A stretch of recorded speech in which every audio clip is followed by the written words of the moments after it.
And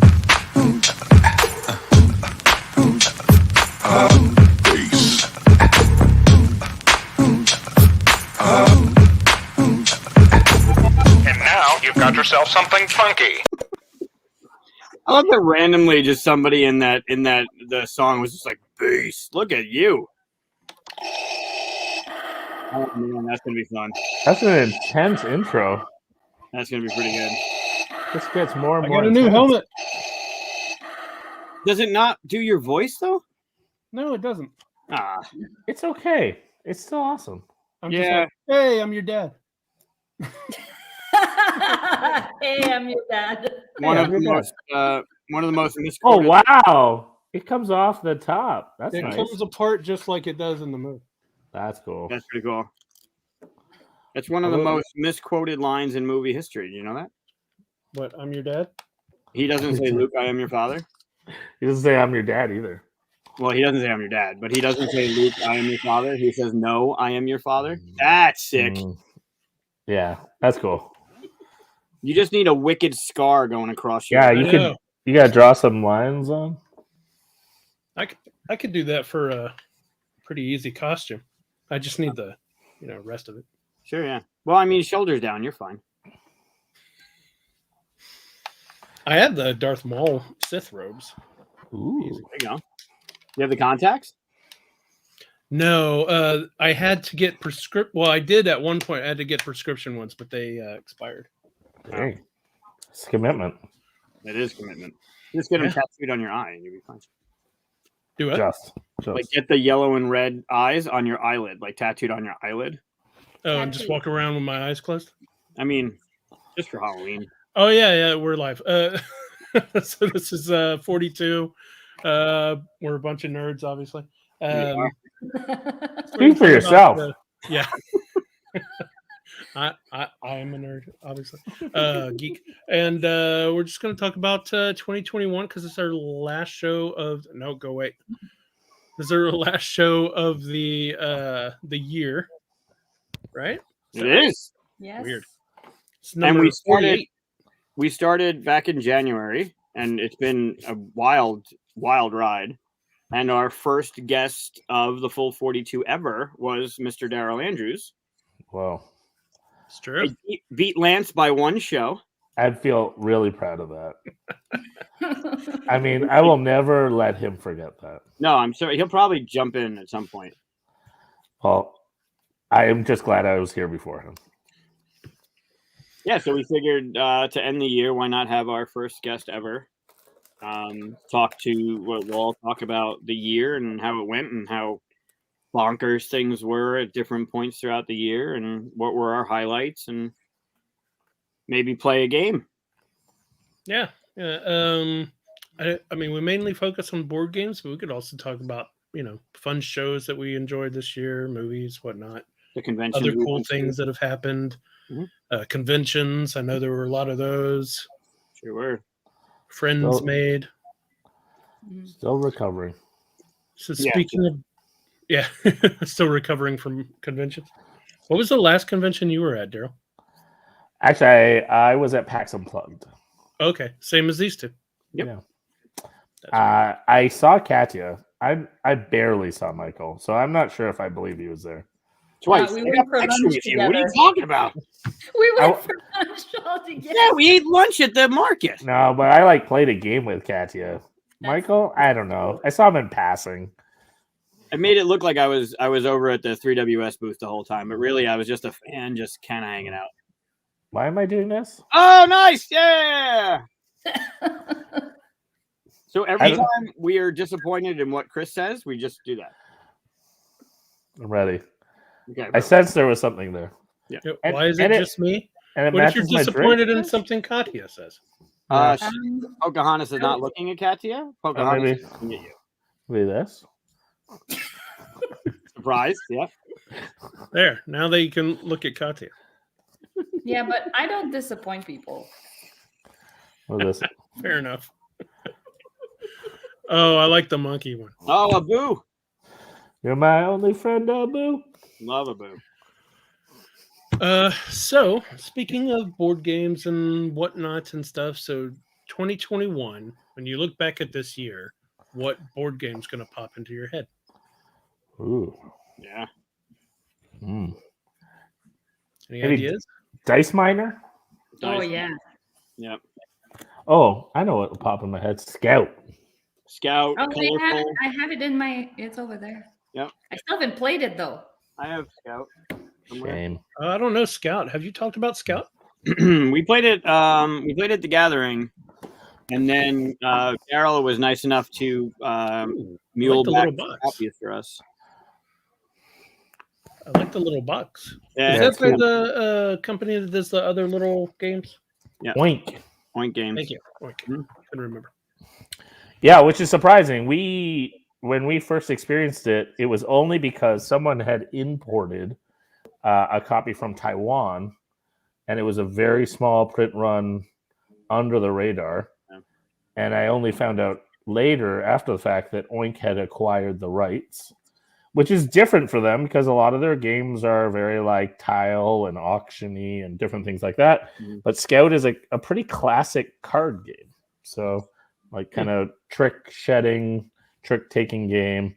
And the big twist is that your cards have values at the top, but also on the bottom, and you can turn your hand upside down.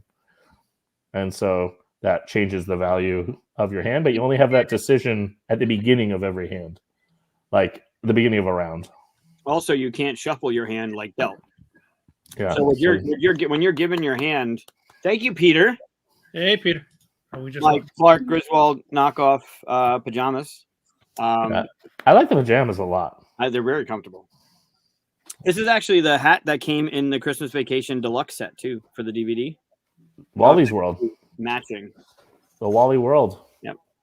So yeah, when you're given your hand in Scout, you have the opportunity to flip your entire hand upside down because of the different numbers. But once you've decided, you play with your hand and you're not allowed to shuffle. So what you're playing, the runs you're playing, or the things you're trying to beat, are coming from your hand without being shuffled. Super fun. What are you doing, Chris? He's gonna try and knock his camera A over. whole bunch of noise. I have a toy, and Mike's talking about how to play a game, so I was gonna do something distracting. Playful. It's perfect. That's great. Wait till you go. There you go. That's where Darth Vader goes. There you There go. you go. That makes Over my sense. shoulder. Was Dune Imperium this year? Because I feel like that was for me this year. Yeah, Dune and Arnak would be two that stood out for me. Yeah. because they Yeah, were this is- compared. This is the year of doing Arnak for me. Yeah, I just played Arnak last weekend for the first time, Have you played Dune? and I have played Dune. What'd you think? So I mean, they're very different games, obviously, and I'm sure you all have discussed that. I will say that personally, I would have expected I'd like Arnak more, and I like Dune more, which is very surprising to me. Because of theme? That's where I sit too. Yeah. Arnak for me going into it was just like, this game is going to be an auto home run for me. I love Indiana Jones, and you just made a game that makes me feel like Indiana Jones. Yes, please. Yeah. I also don't like deck building, so I went into like Dune being like, I don't know. Everyone's saying good things about it, but I don't think it's going to be my kind of game. And they're both great, so like the nuance is subtle, but it's still Dune Imperium by like a clear margin for me. I will happily play both in the future, but I might not even buy into Arnak. Yeah, we discussed Dune. I think last episode we were saying that it's not much of a deck builder anyway, right? Sure, You hardly sure. buy one or two. It's really action selection through Right. cards, but Right. I mean, I guess you could really dive into. I kind of want to play now and just see like how hard could I dive into the deck building. I bought a ton of cards and shaved through and stuff. Did Did like you? that, and it was surprising that that was like a valid strategy. I did lose, but I lost by a point. Oh, well, then that's not. Yeah. I felt good losing that way. Like I was like, oh, that was interesting. I played so different from everyone else. Oh, that's good. And still only lost by a point. Yeah, that's Yeah. pretty good. That's always fun. I love losing games where I feel like I played well. Like that's the best feeling, because then you're like, I gotta try something else now, or I gotta like, I felt good, and I was right, but I was just off. Someone else did something else really well. That's the best feeling. I love it when you're like just 1 point away from each other. I don't care if I won or lost in that No, instant. it's just a good game. Yeah. And I usually try to score where, especially the ones that have the different ratings of score, I try to score, okay, you got this and you got that, and like start giving the outcomes. So everybody's like, how close is everybody? Yeah, I always love to do as well with that kind of feeling is scoring who's in last first. If you like are score, you're pegging through a game and then it's like that final scoring. I love always doing like the last person because then you're like, you're in first. Can the next person overtake them? You're in first. And it's just like this, So I hear you. Yeah. So we briefly mentioned Daryl started it with Dice Miner, and I think Katia, was that the game that you played the most at the gathering? Mm-hmm. I know that was the game that and Delt, but Delt was because everyone was just playing it. But I think Dice Miner was the one that stood out for me that I played the most at the. Yeah, I think I played 5 or 6 games of it. Yeah, I do feel this is like, I feel bad that this is true for me, but without the plastic mountain, I feel way less motivated to play it, which makes me feel shallow as a human.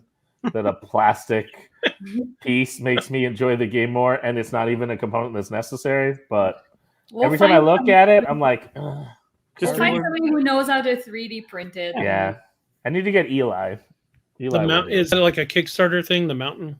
Yeah, and they said they were going to sell more of the mountains, and I think they were really missed out because I think if they had those at conventions, those mountains alone would drive sales through the roof because people, the FOMO and this is your opportunity and it's not in stores, they would be printing money with those mountains. People would buy it as just like a second copy. If you just said like, you only get it if you buy a copy, people would buy it. Like they would just. Is it a dice tower or something? It functions similar to a dice tower in that the action selection, it's not like creatures and cupcakes at all. The game's meh. That game's good. But the idea is that you only can select so many things, but the dice are falling. There's a bit of a gravity element.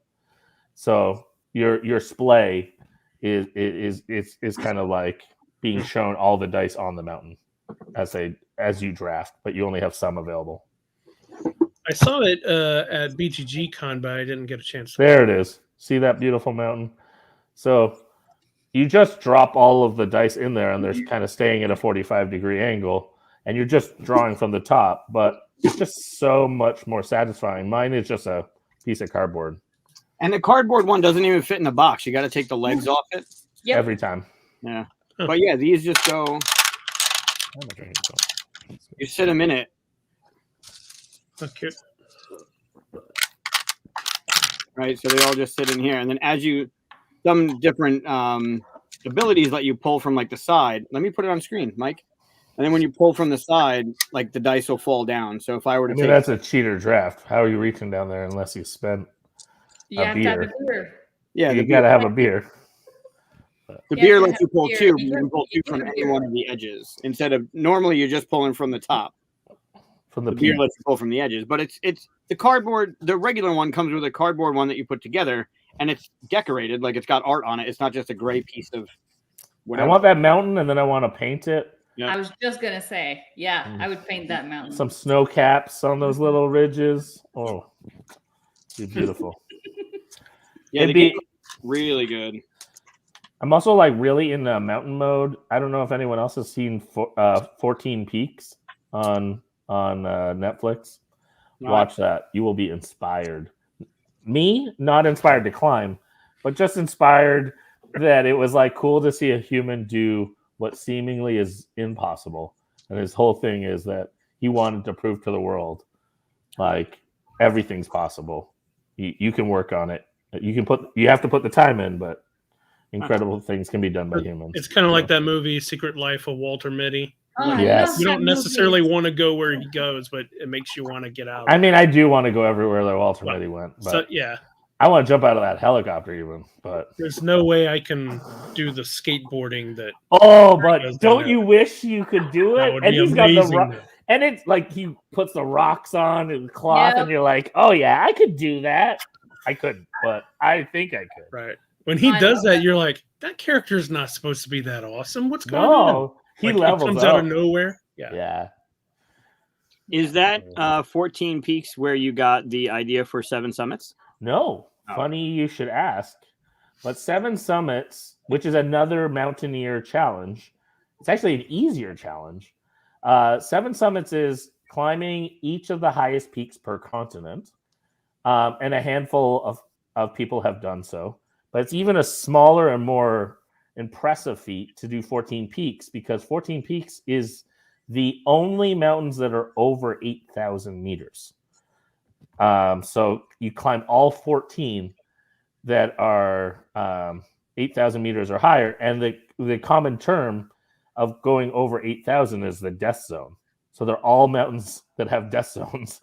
And like, for instance, like the first one in the movie, because I don't want to give spoilers, but the first one they climb, the statistic I remember, it stood out to me, was for every 3 people that successfully climb the mountain, 1 dies. Whoa. So 1 in 4. And that's just the first mountain he chose on the rotation. Jeez. So, Yeah, I'll stick to board games. I mean, some people get thrills in different ways. Well, you can make the actually, I think there is one now about climbing a peak, right? A board game. Yeah, but I definitely now want to do an Summit. expansion to 7 Summits and do 14 peaks. That'd be cool. Like another So- board with the other 7. Another 7, Yeah. you know? The other thing is it's very team oriented, so it could be like a co-op or something. Anyways, getting ahead of myself. We'll see if that can be justified. There's that game by Connor. Is it called Summit? Summit. Yeah. Yeah. Excellent game. Very Excellent fast mountaineering game. And people's ropes and Yeah. And there's K2, which Yep. is a wonderful K2 is good, yeah. mountain climbing game. Finn just put out I'm going to butcher how you say it, Panja Nabuda. I don't know how you say it. These Oh, mountains have, yeah. 2-player mountaineering game with Oh, Sherpas name and stuff. recorded? Yeah. Yeah. Thank We you. Yeah. did that. Yep. That was Wonderful little game. Yep. And that's one of I believe that's one of the mountains that are over 8,000. Oh, okay. So fun facts. good. Fun facts. So you learn stuff on the show too. Despite our best efforts, people are going to learn things. And if it's incorrect, it's Daryl's fault. Yeah. We'll just play the guest. Since Peter's in our chat here, I will remember 2021 as Flamecraft year as well. Oh yeah. for Huge. sure. Crazy. It was a I crazy. sadly I've only played it once this year. Sadly. It's a wonderful experience.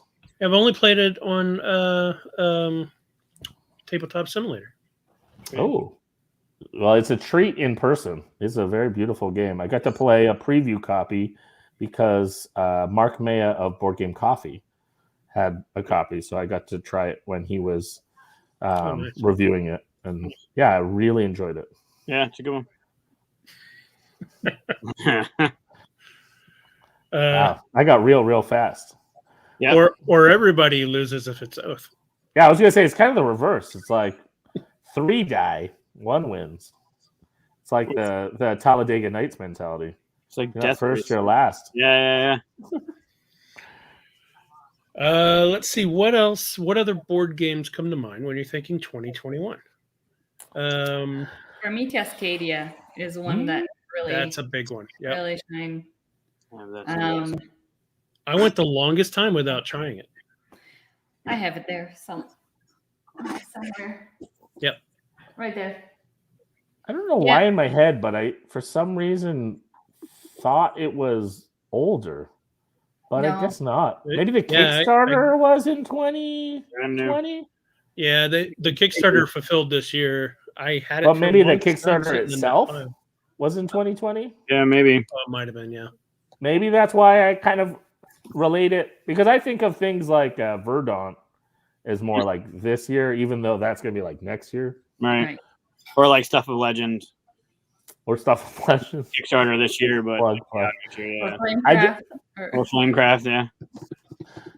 Yeah. Another reason why it kind of sticks out to me is I did not collect a lot of Kickstarters this year. Mm. Right. Obviously, because of the delivery issues, kind of used to getting at least 1 or 2 a month, and then this year it's been maybe 1 or 2 every 3 months, just because of the. 1 or 2. I think I also slowed down on backing them too. So Yeah, I was gonna say there's got to be a real kind of slowdown of people Yep. feeling, more like not burnout, but maybe a more selectiveness. actually, I think 2020 was a big year for Kickstarters, just because people couldn't go out and buy them like normal. So interesting. People just felt like, I'm going to spend some money on board games. That's fascinating because I actually feel the opposite. I felt like, I have a shelf of shame and I'm not getting through them as much. Because other than maybe a 1 or 2 player mode, often it felt like I couldn't get a game to the table. So I wasn't cracking the shrink. And for me, that kind of slowed me down to kind of go like, whoa, let's get through a few of these. And you know what? Those Kickstarters hopefully will be in store anyways. So I will, catch up per se then. I think, and I suffer from this. Not suffer, but I suffer from the collector's mentality of got to keep getting new stuff. Sure. And that's separate from playing new stuff. And it shouldn't be. But, once you start down that dark road, forever will it dominate your destiny. You become a merchant. Almost When you good. go down the dark road, you become a merchant of the dark road. Oh, nice little tie in there. Waiting for that. Other games that I think of is Furnace.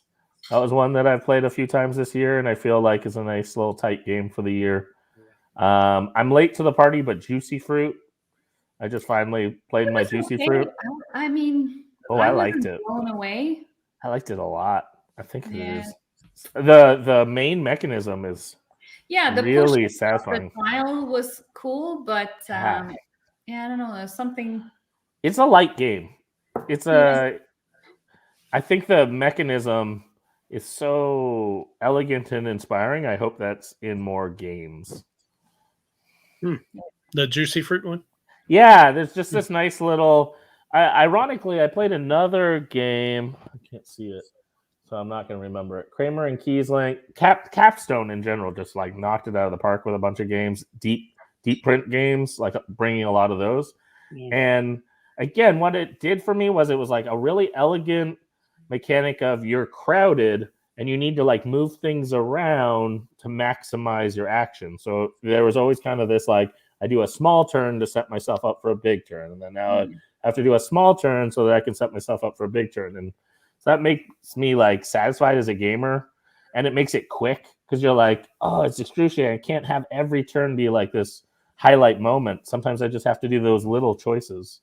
So that's why I liked it. I know how prolific you are. So how was pitching this year versus last year? It was bad. The only thing worse than this year was the year before. But that it was a really tough year for pitching. I was just having this conversation last week with John Gilmore. I mean, I think of someone like John Gilmore as like one of the top echelons of game designers. Just has made some of the most prolific thematic games, some of these big games that everyone knows. And it borderline shocks me to hear like when we were kind of swapping stories of how many rejections and how many just you kind of read the room and go like no one's picking up much. And yet there's this isolation thing too. Like a lot of designers think like, oh, it's just me. And the reality is like only now, when you talk about it openly, do you actually hear like, no, it wasn't just you. And it wasn't just, oh, the famous people are doing well. Everyone, I think, had like a rough go. I'm excited for the people that did get some games signed, but I think overall it was I think a tough year. I think a lot of publishers went, we have some games in the hopper. We're slowing down our production or we're being strategic on when we release things. So let's not just sign everything. And I actually had a bunch of games even returned to me. So I feel like I had almost like a plus minus. It was like a negative for the year. Because the company went down? Companies went down, contracts expired. I mean, even, legitimately, like companies just being responsible. Like, I'm just kind of thankful that companies said, you know what, like, we're not going to get to this for a long time. Why don't we release it to you? And honestly, sometimes that's actually the most gracious thing a company can do is be honest with you and say no, or say, we had a vision for it and the world's changed. Right. So let's all adapt. And some of those games that I've gotten back, I've gotten to start work on them and get them to be a better place. Yep. Yeah, make more games, Peter. Some of the stuff you designed 5-6 years ago can be so much better now, because how much have you advanced? How much have mechanisms advanced? Like, you can make those games shine so much more now. Yeah, I mean, even Michael and I and Adrian have a game together that has been through a roller coaster. It has been signed by multiple companies. It has had multiple different licenses applied to it. We're super excited. Have they officially announced us yet? We can say, who cares? I'm fine with it. You can blame me. But we have a game that's set in the Valiant universe. And we're going to be like the second game. The first game's already been officially announced. But, hey, they paid us, so they must be making our game. But that game has already had 2 other licenses applied by 2 different companies and then released back to us. So, I mean, it's kind of like maybe Michael doesn't want to say because it's like, fingers crossed, let's actually see this thing be made. But it's cool to revisit it and make it better, and we're still working on it. So hopefully, I'm waiting for your phone to ring. Right? No, it's just my feed cuts. Yeah, just cut. Yeah. You see someone come down these stairs with like a mask. Perfect. I get hooded. Yeah, that was it was super fun to work on. It's been 4 years. I remember working at that at SkyCon in Toronto. We had that one room, and Adrian, and I we had started working on the first iteration. The second iteration was in your old place. Feels like a lifetime ago. Oh my god, it had to be at least 8. I think it was 18 at SkyCon. Wild. It's been. So that just shows you, like, to me, like, even that's like an exciting thing. We literally just got the contract like weeks ago, and are like working out like the dev plan and schedule for next year. Theoretically, hopefully, it'll be kickstarted, but that's just, to me, like, the light is starting. Going back to Chris's original question of like, what was the year like for pitching? I feel like it's just starting to like open up. Do you find a difference? I know you said it was as bad as last year, but last year we had digital only, right? Everything was digital. Meetings were digital. No one was seeing anybody. And then this year, although the Gen Con and Origins were 2 weeks apart, which was, I hope that never, ever happens again. Did you find a difference? Did you find a difference between last year and this year, even though things were kind of shut down and companies are more reserved now? Was at least back into in-person kind of pitching? I don't know about other people, but here's my personal experience. I did not adapt or use COVID strategically well to become a more well-rounded designer. Like, digital means is not what I did. I'm really proud and thankful for designers that learned it or already knew it and knew how to not capitalize, but just that's another strength. That's great. And so I think people were almost enamored a little bit of like, oh, wow, this is really awesome. I can play test this game and I can make a decision quickly and I don't have to be at a con under pressure. I can play a game a few times before deciding. So I think some games really took off. And a few people were initially like, oh, let's just keep pumping games out. Like, people are buying games. Let's keep signing games. And then kind of like the world realized like, oh, this is going to be a while. And then it kind of dipped off. So that's why I say they're kind of the same for me in that they were both duds.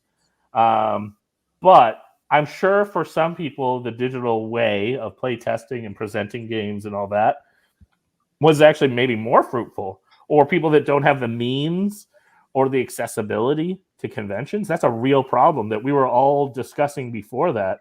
And all of a sudden it was like, hey, cool. Now we can actually solve that a little bit. And I hope we never go backwards from learning from this. Like, this is a great chance that some companies are just going to be better at evaluating and discovering games because of digital means. With that said, I'd love that digital would be more about refinement and development and less about maybe the initial discovery. Here's a great comment. Yeah, Tabletopia too. That I actually started using that more than simulators, just because you don't have to worry about the other people having the. Although people in the industry pretty much. Well, and there's gonna be more. Like to me, there's like a few early adopters that kind of like grabbed the territory, but there's also going to be better programs or different programs that are going to arise and take over market share. Yeah. And we're going to learn from those things, and it's now like a new competitive field. So, I mean, even just the announcement, I'm super curious about. I forget the name of the company, Impossible Dreams, I think it is, that just got announced from one of the former high ups at Riot has started a game company, and they brought Kevin Wilson on full time. Oh, neat. And they raised like $2 million in like kind of like venture capital to start a game company. And to me, like this is like kind of like the new horizon of, if you think of like the digital video game kind of scene and venture capitalists starting all these different companies that became huge, like Riot and Blizzard and such. There's the opportunity to take that model and try to apply it to board games. I don't know if it'll work, but they're trying. So that's like kind of like hope, like there's new horizons and new things kind of starting to pick up. Yeah. Cool. Yeah, a few good Kickstarters ought to kick that off. I find the digital helped. Like I know some designers that use it. Like you had said, I hope we never go backwards. But your pitch sheet, right, is now you can now play it rather than looking at like a 1, 2, 3. Here's my contact. Oh, let's schedule an appointment. And it gave up and coming designers that had really good things that maybe they don't, like you said, they didn't have the accessibility to get to like PAX or Gen Con or make those appointments, can now just Zoom call and be like, yeah, this is what I have to offer. It's like, holy crap, look at all this. Look at this stuff that we can now get into, where I don't know if it was getting stale or the same people were doing the same thing. There's so many ideas out there. Right. That kind of digital realm, although clunky as hell at times, right? Like if you know how to code, man, your game looks beautiful. I saw Small Furry Games. Yeah. I saw one that was coded, a game that she had pitched that was coded so well that when you flip the board over, the lights dimmed in the game. When you flip the board, like the presentation was so stellar. And when you know what you're doing, it shows, right? And sometimes a sell sheet doesn't do that for you, right? Even for us, like that have been doing it for a while, right? Those things kind of give you some tools that make you stand out, which is awesome. Yeah, I'll echo Emily from Small Furry. I have one co-design with her, and it was so funny because I remember one of the discussions was like, hey, you live on a boat in the Caribbean. I don't. So how are we playtesting stuff? Like, what's our plan? She's like, oh, I'll just whip it up onto like Tabletop Simulator. Like, no big deal. I'm like, that's a big deal to me because A, I don't know if I'm going to be playtesting with you. And B, I can't do that. Right. Now, like, the fun part is we did a few times she put up with my, knocking everything over like a baby that doesn't know how to control themselves. Yeah. But it was super helpful, like you said, for like screen grabs or showing a publisher and just saying, oh, you want to play it? Like, go ahead, schedule a time. Well, like Chris and I we probably wouldn't have our game design if it wasn't for that realm that we could live in, like create stuff and play test it, because Texas to New York is not, a half-hour trip on the thruway. Mm-hmm. Yeah, and I just made the sell sheet for it, and for the first time wrote, you can play this now on Tabletopia. Right? How incredible is that? Pretty cool. That's good stuff. Yeah, well, I say that, but we haven't tried the new version of it with the new uploaded. I could try it. It's even better than the version. It's even better than the version Katia played. Well, hopefully that's the idea, right? Each version should be an improvement. If you're doing it right. I mean, what were, and maybe even Peter in our chat might be an expert on this one, but what were some of the best Kickstarters? I mean, Dragon's Flame, or Flamecraft, I should say. The Universe, the Iridia that he talked about really did well. Avatar, if you like RPGs, was like tremendous. I backed it, and I didn't even like the system, but because I liked the world so much, I was like, I just want all the stories in the world and stuff. It was like $2 million, I think, for an RPG book. It's amazing. You did it because you didn't want to miss it. You had the FOMO of the Avatar RPG. Well, I love the whole thing and stuff. Yeah, it was a bit of FOMO. Yeah, I didn't want to miss that. But I also thought, well, maybe I'll do my own game system, but with their backstory stuff, So Sure. I think any of the Marvel United stuff, right? The X-Men one. That was phenomenal. huge. Yeah. was that this year? The X-Men one? X-Men was this year. Oh, okay, that's good. Maybe I'll get it soon. I I can fill up the other half of my shelves with the X-Men part. Yeah. He also mentioned. Oh no, you already talked about it. Iridia. Iridia was the one with the heads, right? The adjustable heads. Was it? Yeah. Like a little adventure, fantasy adventure. Not a little, a big adventure game. I mean, do we consider Ankh this year? Again, that was a Kickstarter from 2020. Yeah, it delivered this year. Fulfill this year. So do you think of that game as a this year or of a last year? I think games are the year that they deliver. Mm-hmm. And really, I mean, there's a lot of times where like you watch this and that's top 10 games of the year, and half of them are games nobody can even get yet because they've only gotten them as reviewers or something.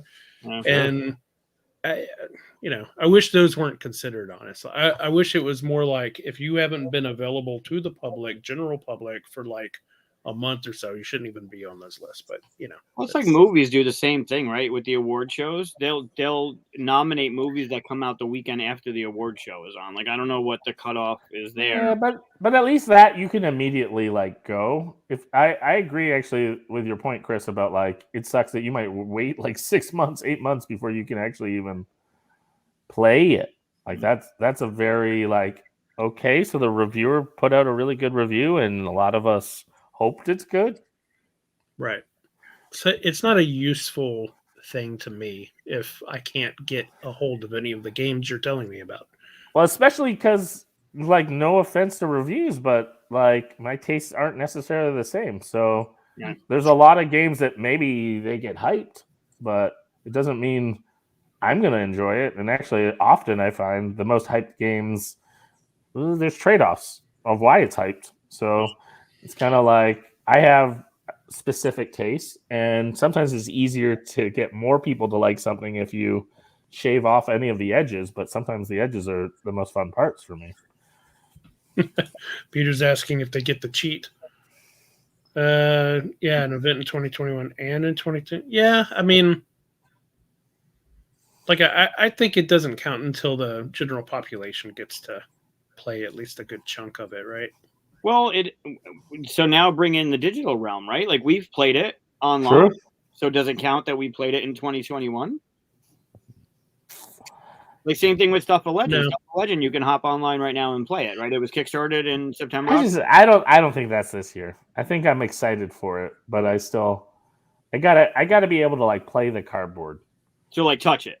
Yeah, I think personally that's it's how a different experience. Mm-hmm. Yeah. 100%. I mean, I was doing a thing that designers shouldn't do and reading the bad comments on my game lately. Just one of those days. And I know those days. Yeah. One of them said, tried it on Tabletopia, was too slow. And I was like, that's because you're on Tabletopia. Yeah. You're like, come on. It's a game where you just go do. I was like, that's why I didn't want to put it on there. Or how about it's much a totally orange? Different experience. Too much orange. Somebody else said it was too orange, which I don't care about that. That's got to be easier to fluff off. It's more frustrating when you think someone's going to say, like, it's too long. And you're like, well, the means you played. That's not a judgment of the game. It wasn't designed for that. Right. If you're going to play a game with tweezers the whole time, then you can't blame the game. Every cube is going to be pretty slow. Yeah, you'll be talked about much more next year, I believe, whenever you come out. At least that's my Flamecraft and Mission Catastrophe. Oh, and Mission Catastrophe. That's true. Big year. Yep. And Troubles. Which I don't have behind me anymore. You do it. Well, I see the eyeball. Oh yeah, that one. I just don't have that one.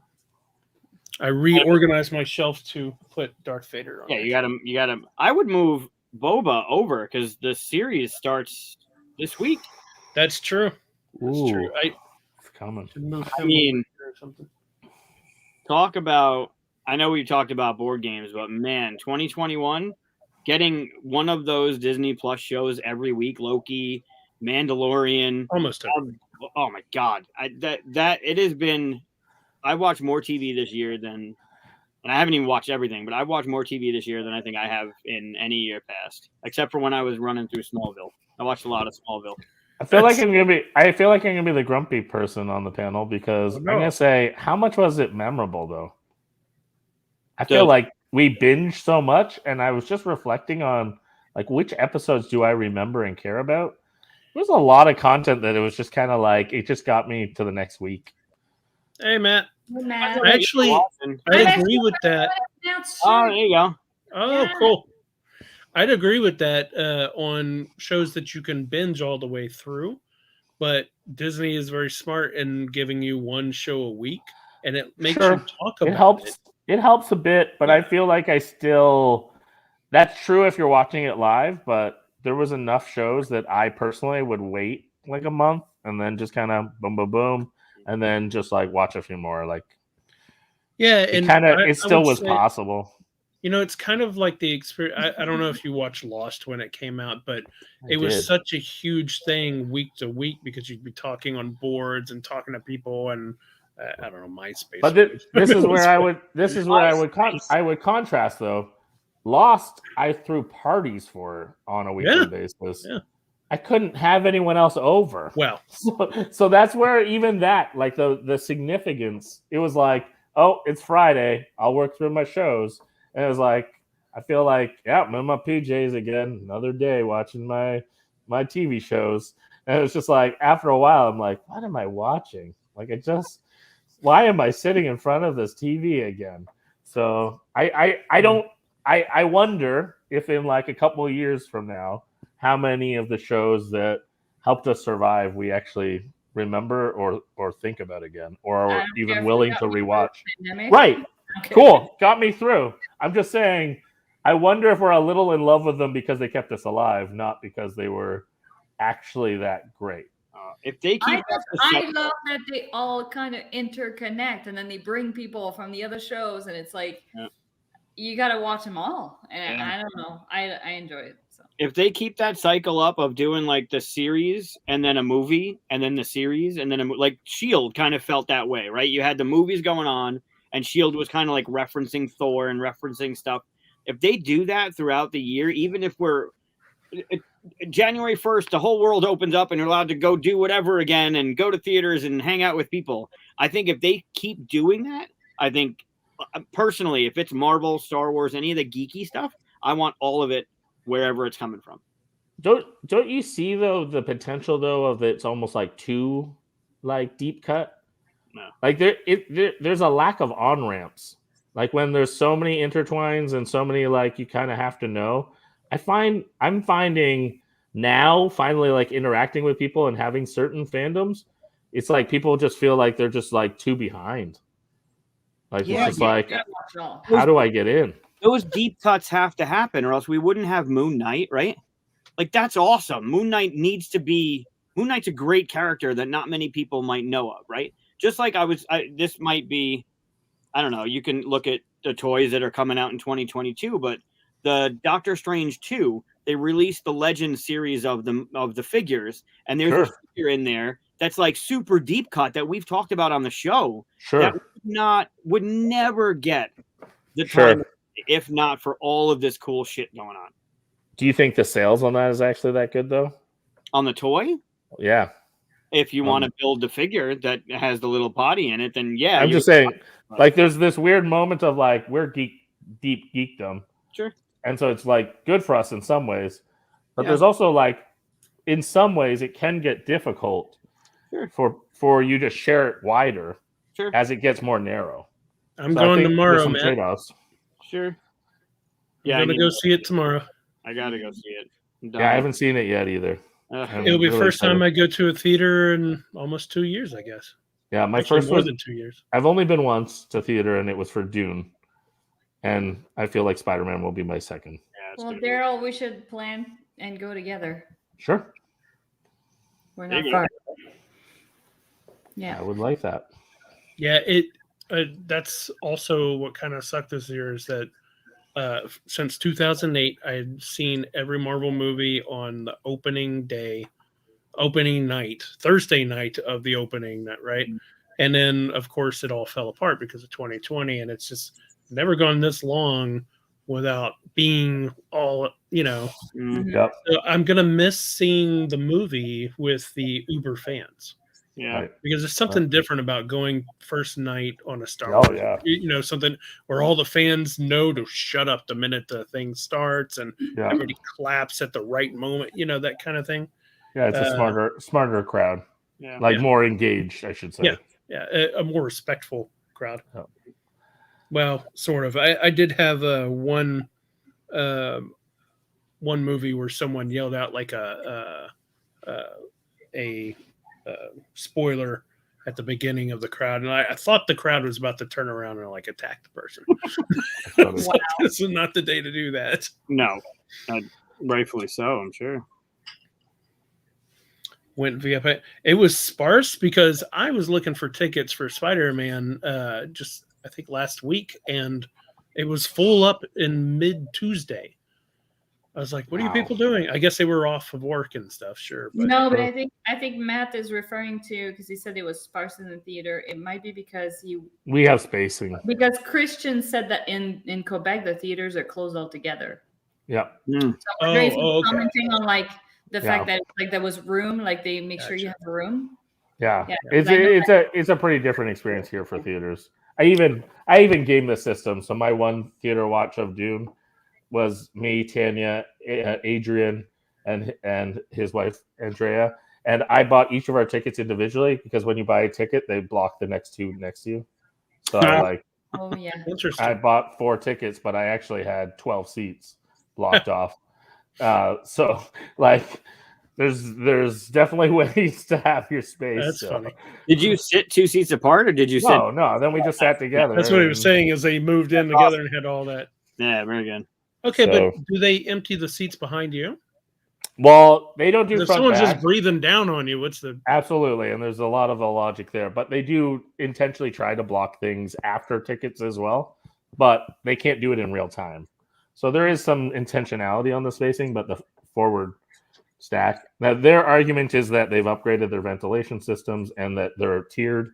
So in theory, your air is getting sucked up, so it shouldn't actually. But they could just block off every odd row or every even row, and then there's lots of ways they could do it. But I mean, everyone's learning on the fly and trying to. I actually looked into how much it would cost to rent the theater. Yeah, no, that's actually become more and more of a common thing. Is that theaters have found like, hey, if you have a group of people that you feel comfortable with, I don't have enough. Do it. I don't have enough friends to do that. Well, the weirdest one that I just heard. This one I just learned actually last night from my aunt because I have family over. My aunt was just telling me that her local theater, they automatically charge. They say it up front. It's like an email to everyone. It's a smaller, like independent theater. But they said when you buy a ticket, you get charged $5 extra.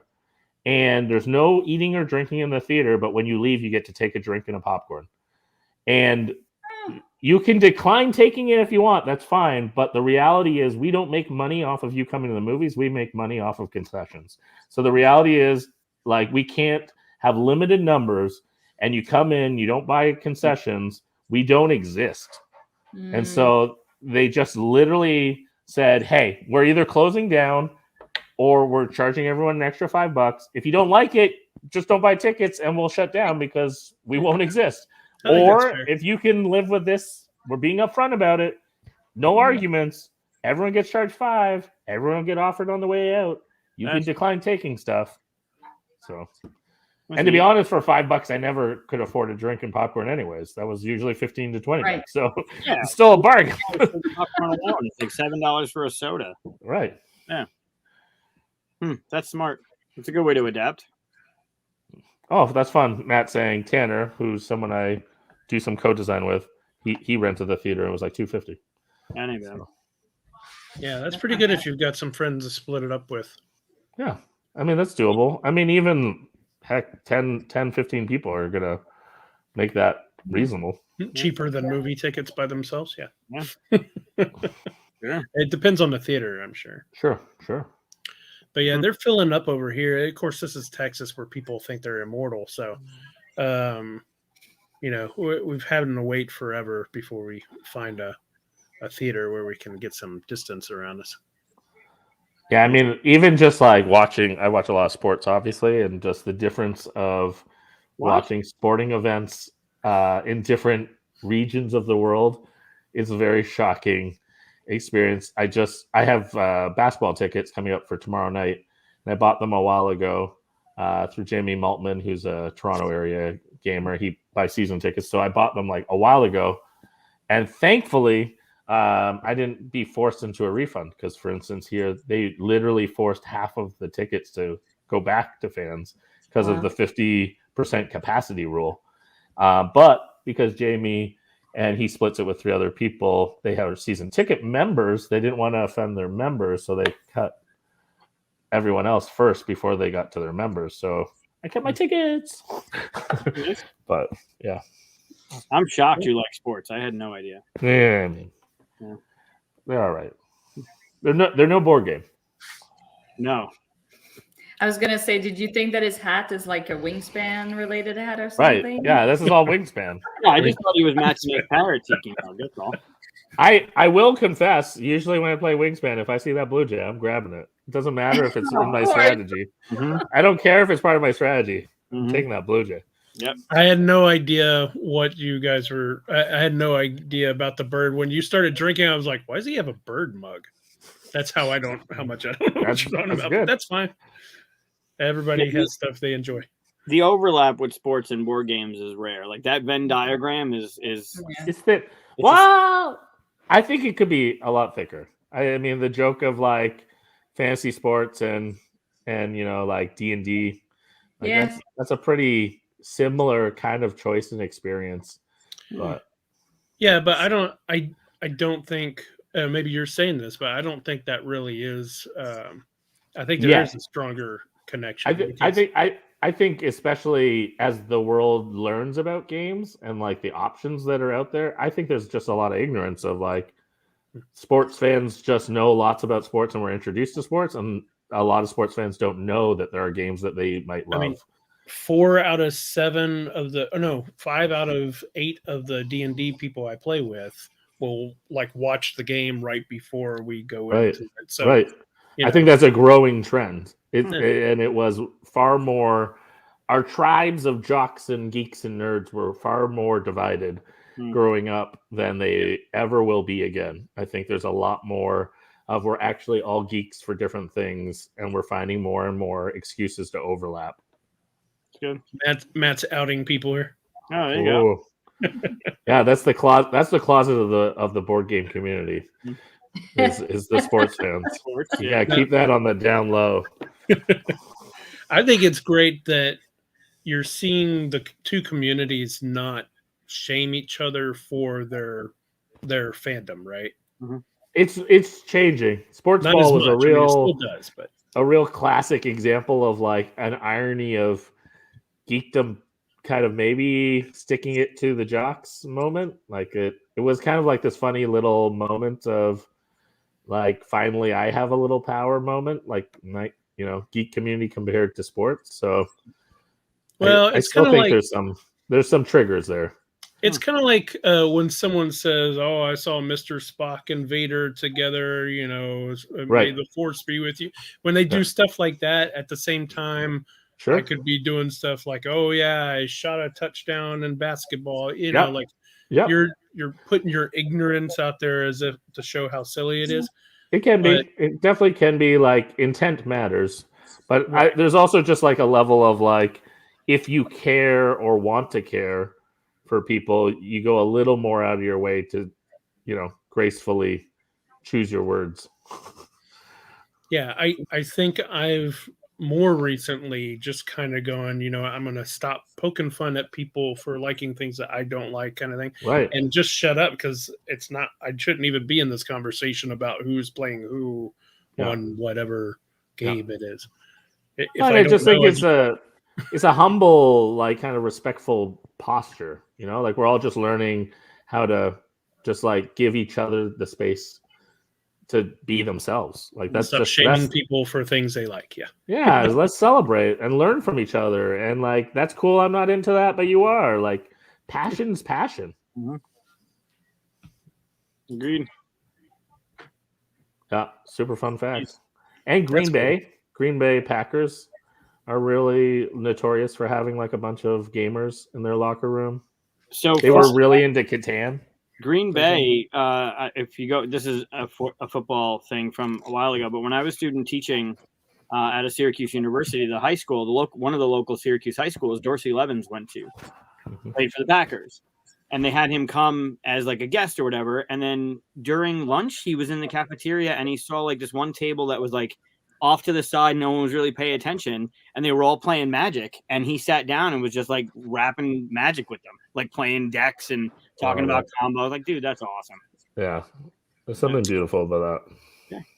So we've talked about 2021.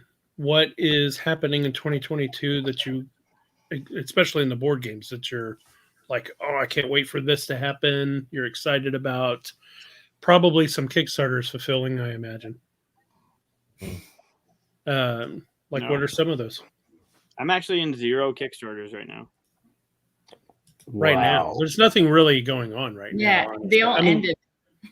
Well, yeah, I mean, I kind of started looking at them like I noticed not only were they getting more expensive, but yeah, you can get them at conventions and you can, it seems like you can always get those exclusives.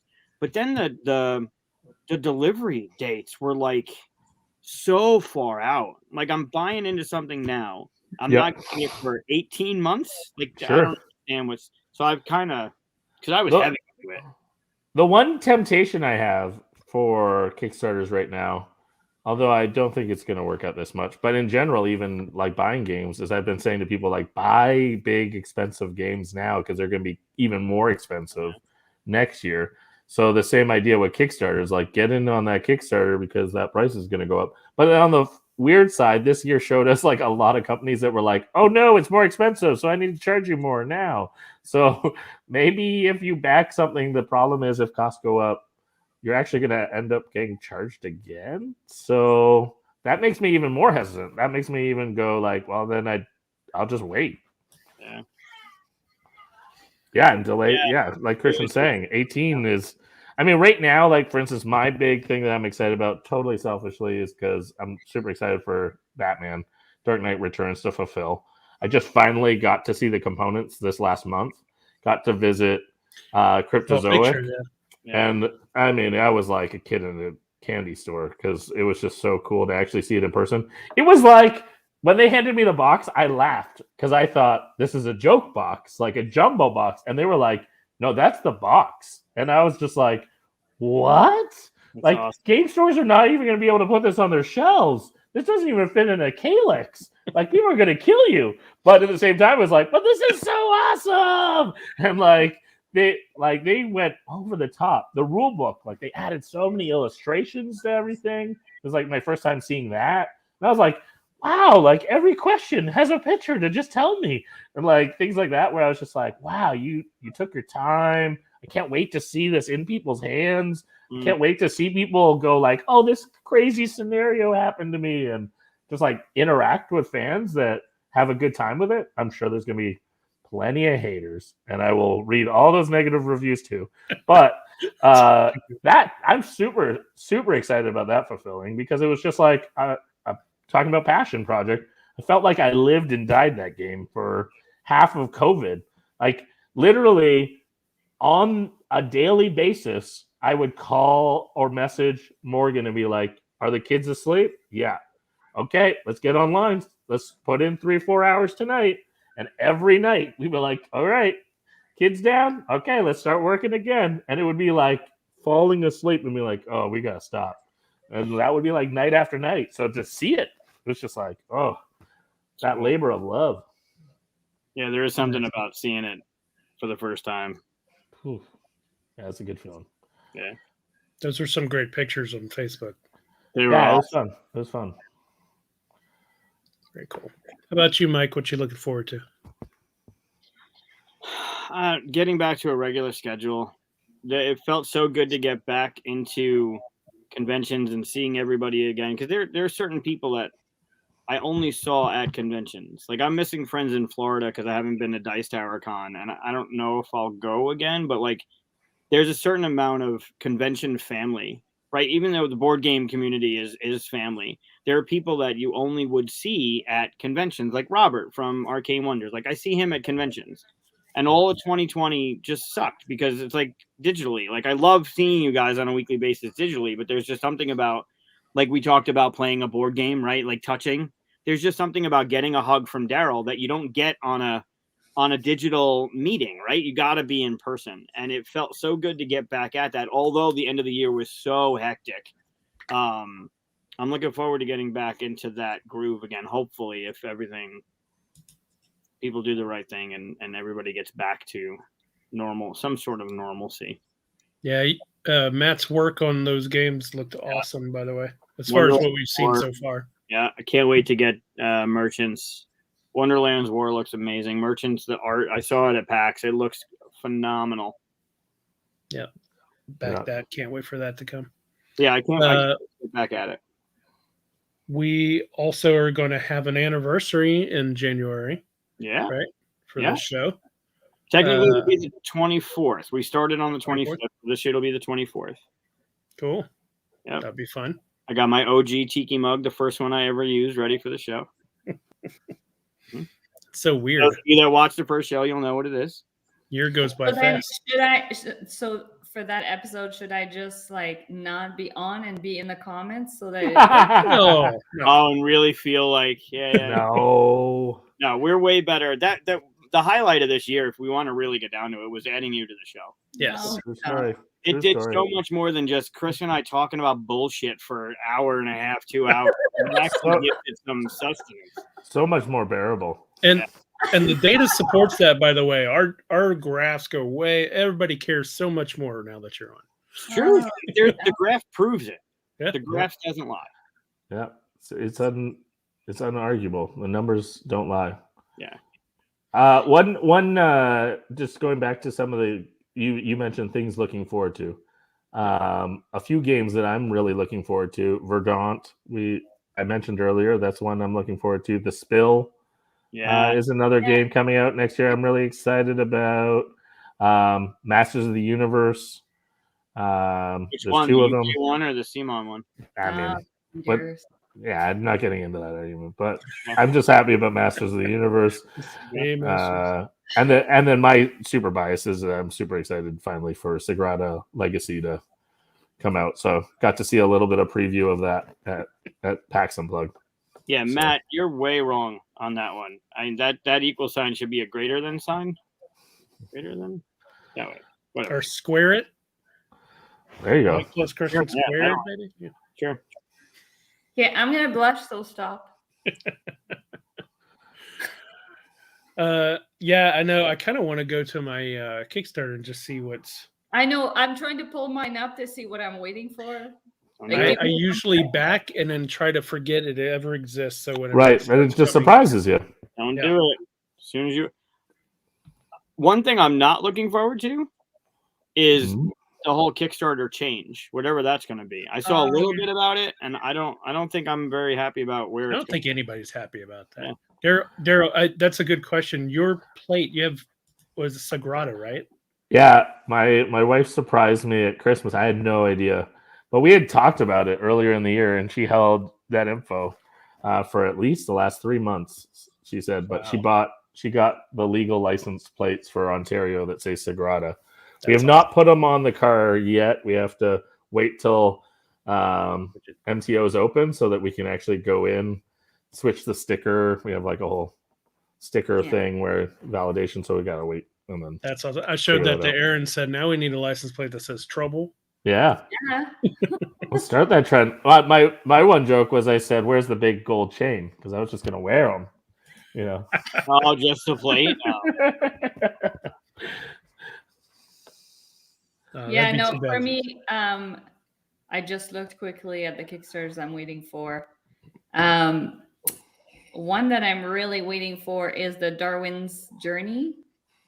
Oh, nice. Thundergriff. Oh my gosh, I can't wait for that game. I backed that one. Yeah, and Transmissions, the board game. That's the one with the little robots from Yeah, Matt the little Dixon. I'm robots. obsessed with his artwork. Yeah. I don't even know what the game's about. I just backed it. I didn't care. I was like, I'm getting it. What else do I got on here? Oh yeah, Burn Cycle at some point is going to be coming from Chip Theory. An Endless Winter from Oh, right. Games. What's the Frost one too? Frosthaven. Frostpunk. Frosthaven. No, not Frosthaven. The other one. Punk. Punk. I'm curious about that one a lot. That was Yeah. a real visual, stunning kind of tower in Central. Very much so. And then the rest, I'm waiting for my Meeple light. Oh, and Spirits of the Forest. Also waiting for that. That should be coming soon, I think. Anyways, there's a lot. It's a little scary for I'm scrolling, I'm like, oh God, there's a lot. But yeah, like Michael said, I'm really dreading the whole Kickstarter changeover and people's reactions over it. I don't know. I have mixed opinion on people's opinion. I was talking to somebody earlier.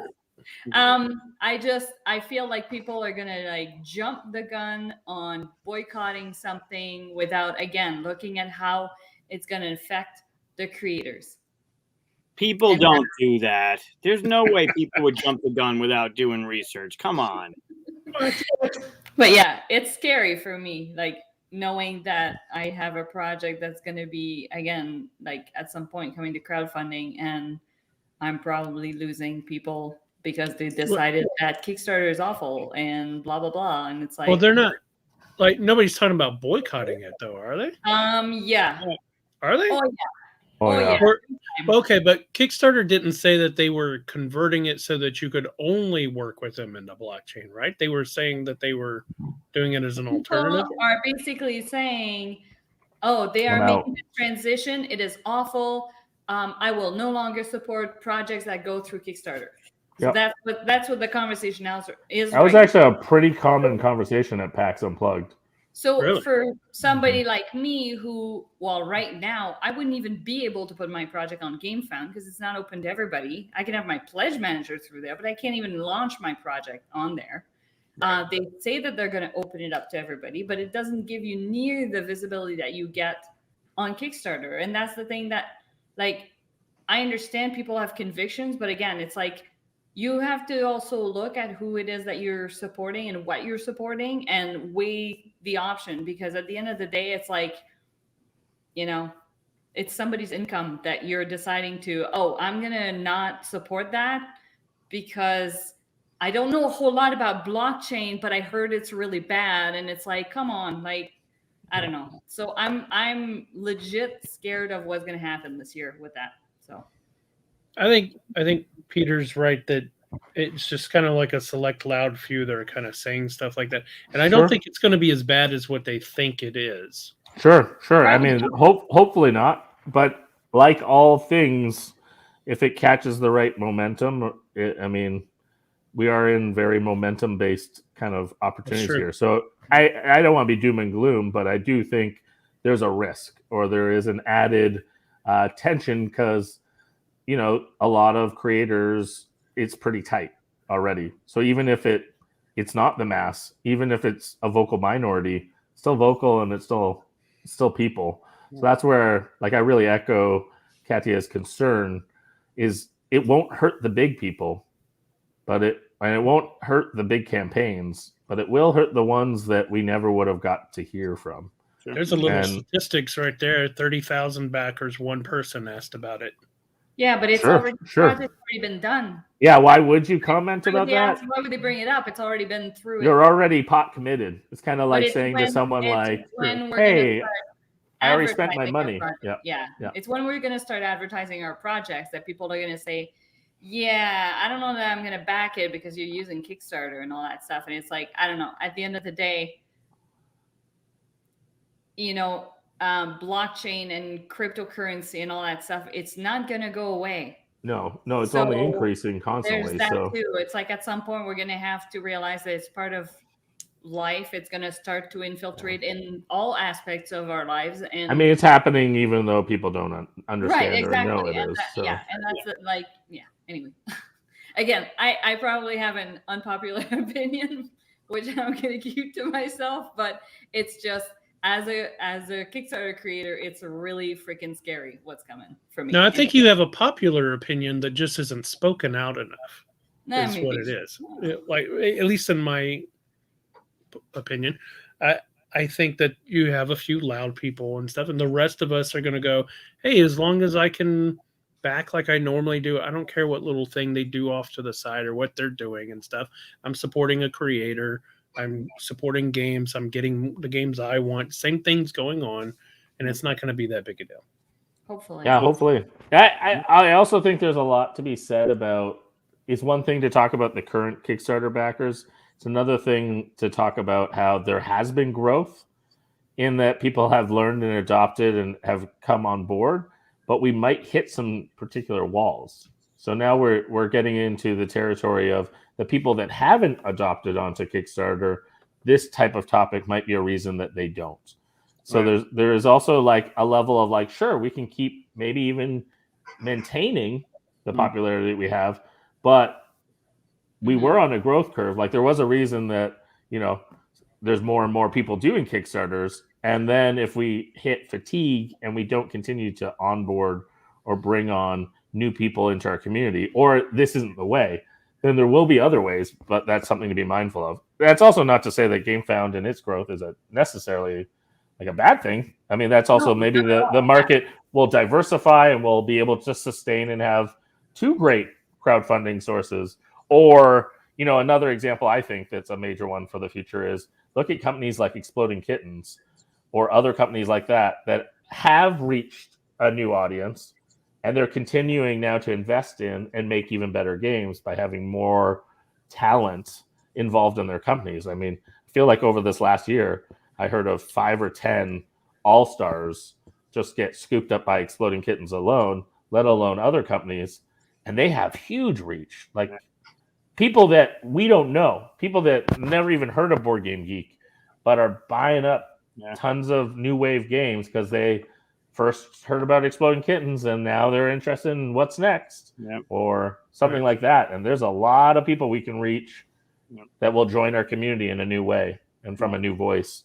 Talking about GameFound, I thought it was a really awesome. I don't know if it was purposeful, but it was very well done in how they came out after Kickstarter and said, okay, well, our announcement for next year is we're just going to try to make a really good system for people to make stuff.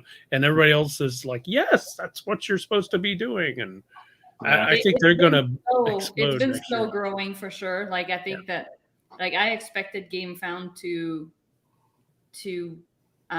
open up a little bit quicker than they have, and there's some features definitely that, from what I've read, like the feedback from people is that there are certain things from Kickstarter that they need to have in order to make it really a viable option. So it'll be interesting to follow the development of what they start to change to make it open for everybody. And I mean, honestly, I mean, like what Peter's saying right here, shipping crisis was really the biggest. Yeah. I even think I was going to say earlier, whenever we were talking about pitching, I even think the shipping crisis is what made publishers kind of. Sure, that was a big hesitation. Yeah. Right. And power outages, outages, resource expenses, paper, wood.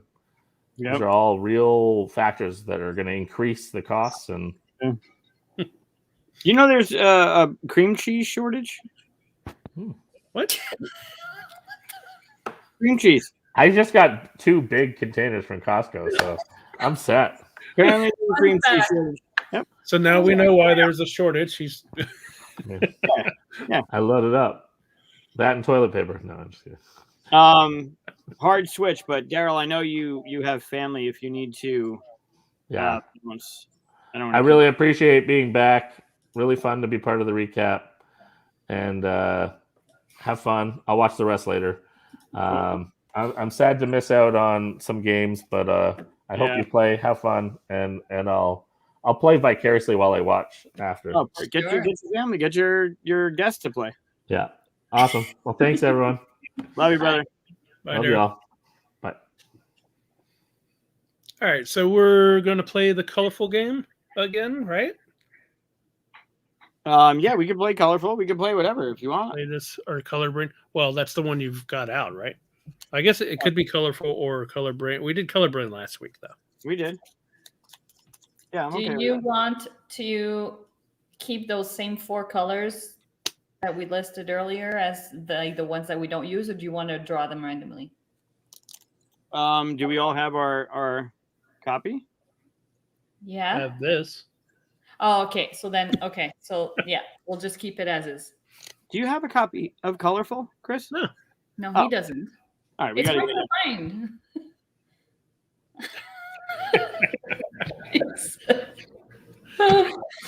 Ah. All right. Yeah.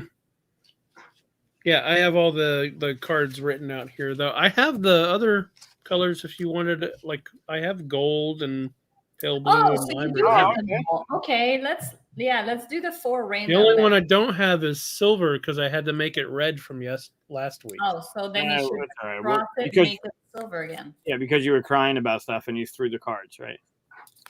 I don't believe that's the exact thing that happened. No. Pretty Lana sure. says it's true. So All right, how do we play which colorful? are we removing? How do we play colorful? All right, so you guys have your 15 colors, right? Yep. Yes. If you could remove silver, Yep. gold, are you kidding me? I don't Okay. think we shuffled these. I was just shuffling on camera. Green, Okay. blue, Blue or pale blue? blue, Okay. and black. Ooh.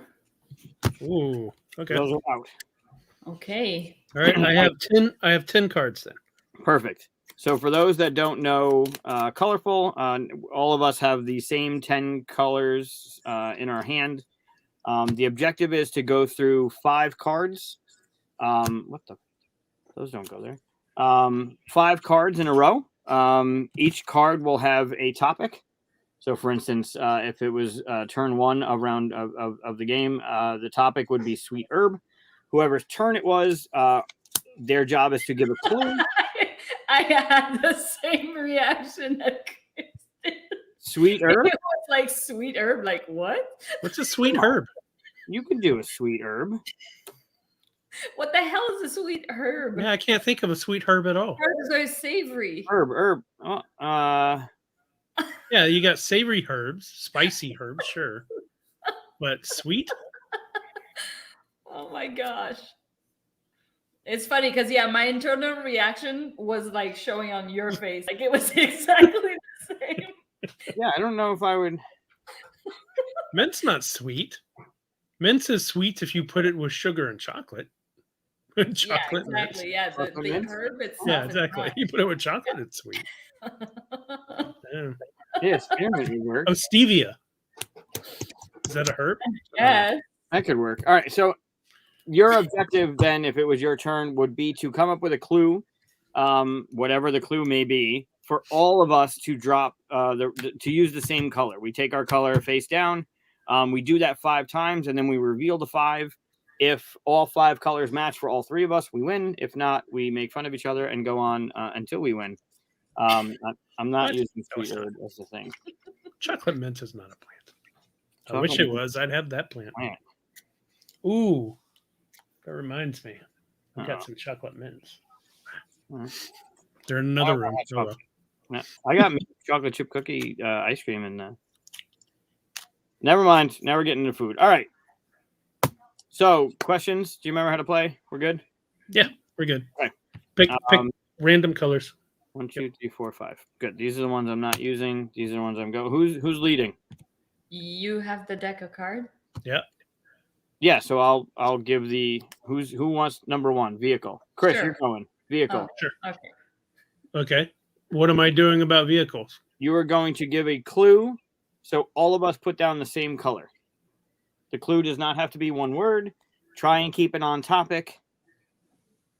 Okay. How about so I could say something like James Bond's car? Sure. Well, there you go.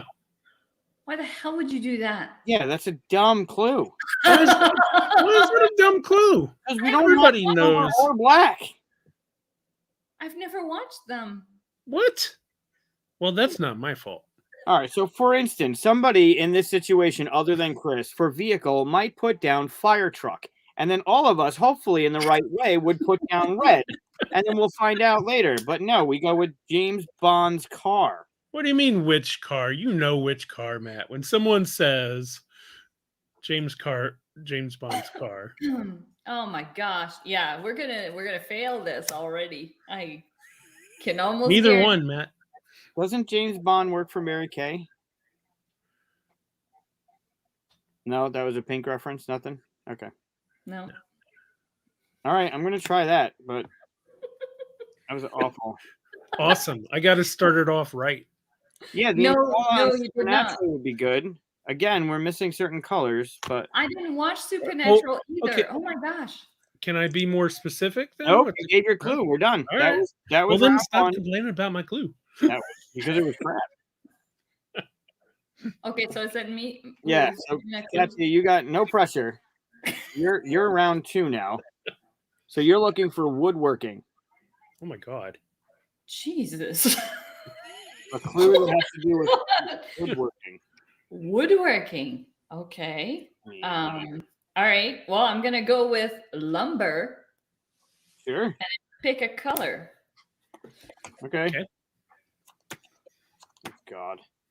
If you get it wrong, you're stupid. No, I'm just kidding. Wow. Calling us out. Oh, this James Bond's favorite wood. No, kidding. I have to do a language.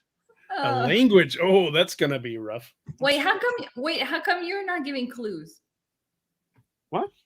He You, is. Michael. I am. I'm doing language. Yeah, My topic he's is doing number language. Oh, I thought you were passing it off to Chris. No, Never mind. Okay. If the situation arises, we are allowed one pass and we get the next card, but I think we should. Are you gonna pass on language? No, I think I can come up with something. Oh, I know it. Okay. So hard. Good. Language. This is Right. garbage. You're not allowed to use the same color. So if I used one color in round 1 and it comes back around and I'm like, oh no, it's this color, I know I've messed up somewhere. Right. Mhm. Which is why giving the best clue on round 1 is important, right? Yes. We're starting to get more spammers. Block user. Nice. Oh, is that the VOR comment? Yeah, what is that? That means we're making it. Yeah, we got 3 of them already. Guys, I got nothing for language. This is garbage. Really? Then pass it. I can't think of it. Oh, I think I see. Okay. Well, then you skip language. Yeah. Pick something else. All right, I'll pass on language. Can I say what I? Okay. Yeah, what No, would you have done for language? Well, no. because No, maybe- you can't because it's gonna Yeah, no, don't do Okay. that. Okay. Yeah. All right, store. All right. All right. Store. It's even worse. No, it's not. Kind of is. I don't know what I would do. Oh, I know what I would do. I guess. What? Yeah, but it's not you giving the clue, right? Yeah. Yeah. No, just like thinking of what I would do.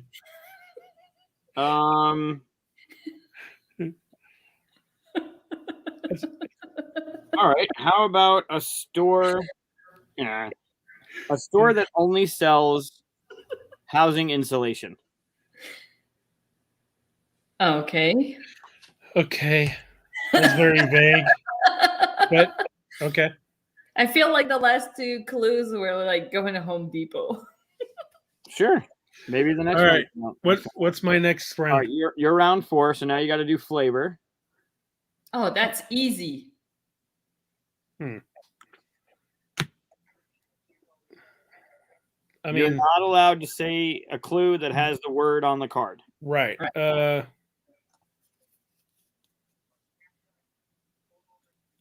I can't say that.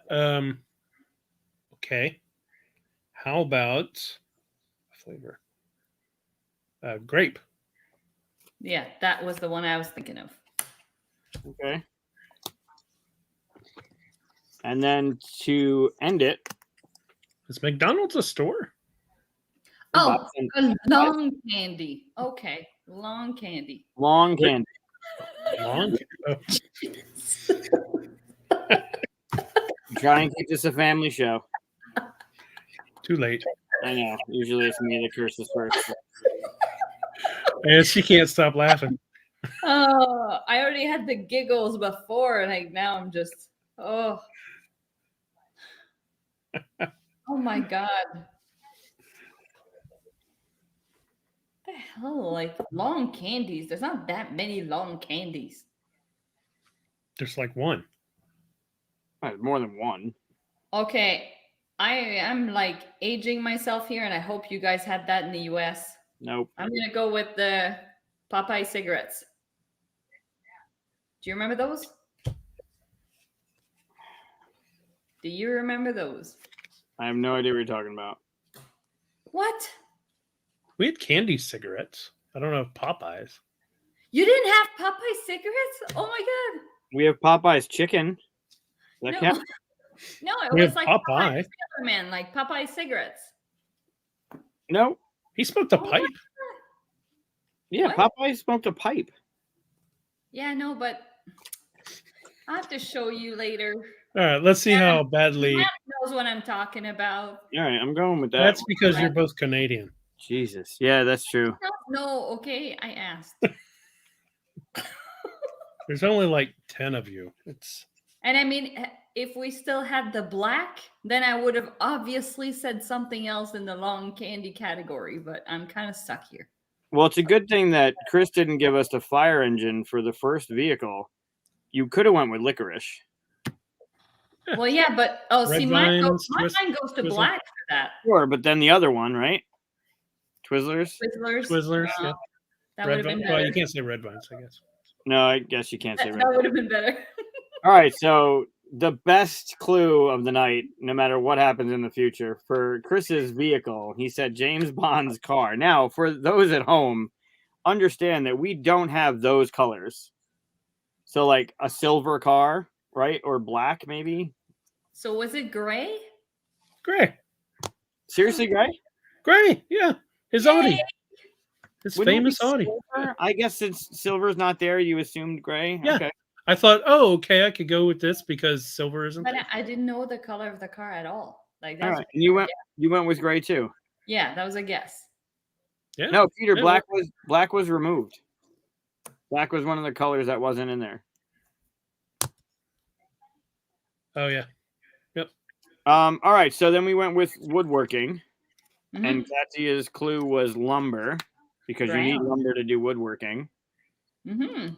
I see Chris's card pops up, and it looks like it's just white because I'm looking for color, not the word, and I think we lost twice already, which is fine. All right, so store, and I went with a store that only sells housing insulation. Pink. That was a little. Well Yeah. done. Whatever. Got the right color, right? Now we went with flavor, and Chris went with grape. Mhm. Perfect. Nice. And then long candy, these Popeye cigarettes that we've never heard of. I'm gonna have to Google it. It's white. Oh, good. It's white. Just because cigarettes. So see? yeah. Yes. I mean, Google we had- it. we had Seriously, candy look it up and then cigarettes. show people. No, but show people. So Google it. basically they were this little box of white sticks in them, and even when we were kids, the tip was like it had like a red coloring, so it Yeah. looked like a lit up cigarette. Yeah. And then eventually, because it wasn't appropriate for kids to be eating candy that was called cigarettes, they made them just white. And I don't even think you can buy them anymore. Like I don't think they make those anymore. Nope, never saw those. So Yeah. those. Yeah. Nope. Yeah. See, we had these. Oh, that's even worse. Yeah, we had these. That's even Well- worse. It's like a Well, the- real brand. The cigarettes that Katia is describing, I remember they were just a candy with a red like tip on it. But then we also had gum, candy gum it had a white paper around it, but the inside of it was a stick of gum. But you could blow out, and it would like the powdered sugar would come out, so it looked like smoke. Oh, that's weird. I remember those too. That's vindication, by the way. Legit. Yeah. Fine. I mean, they're still messed up. They're just not allowed to pedal the kid. Right. Sure. Yeah. Agreed. All right. Well, there you go. Oh my gosh. Yeah, I Matt, got those. you As a remember kid. yeah, they were gum. It was a piece of paper. It was a candy stick of gum. They were sold in a pack, but then you would, I mean, before you took the paper off to chew on the gum, you could blow out, and it would blow out the smoke. That's so crazy. Yep. But I remember those candy sticks with the red on the top. I remember Yeah. those. I didn't. They weren't called Popeye cigarettes, but I do remember those. All right, so we picked four or five different colors to exclude. We won the game. We won. Well, I want to play again. That was way too short. Yeah, let's play again. Okay. Yeah. Let's play again. Having fun. Okay. Just remember to keep silver out.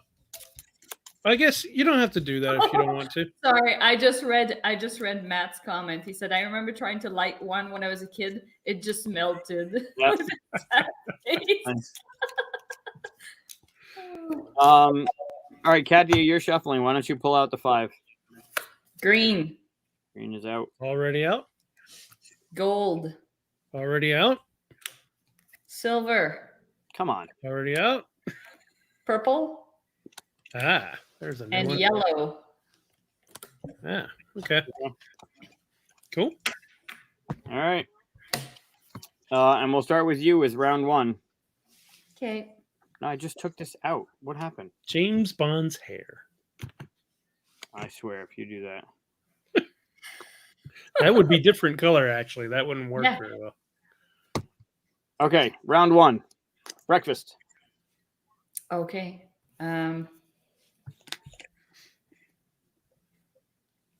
Okay.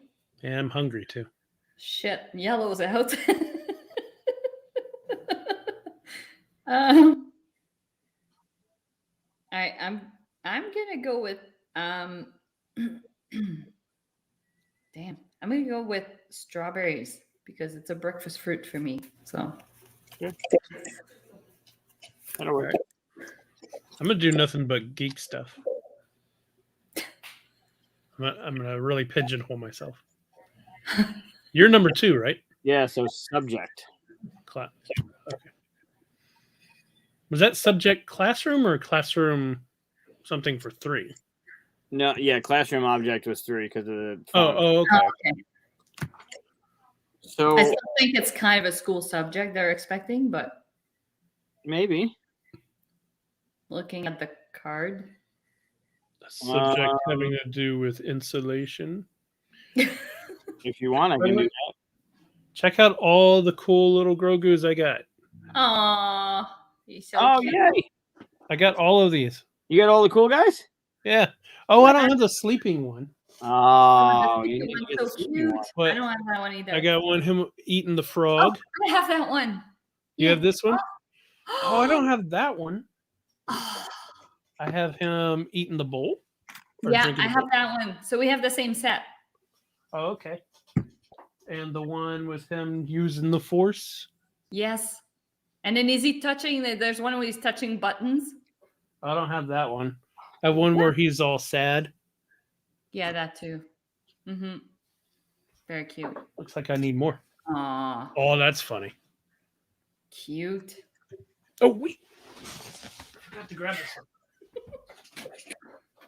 Yeah, he's so cute.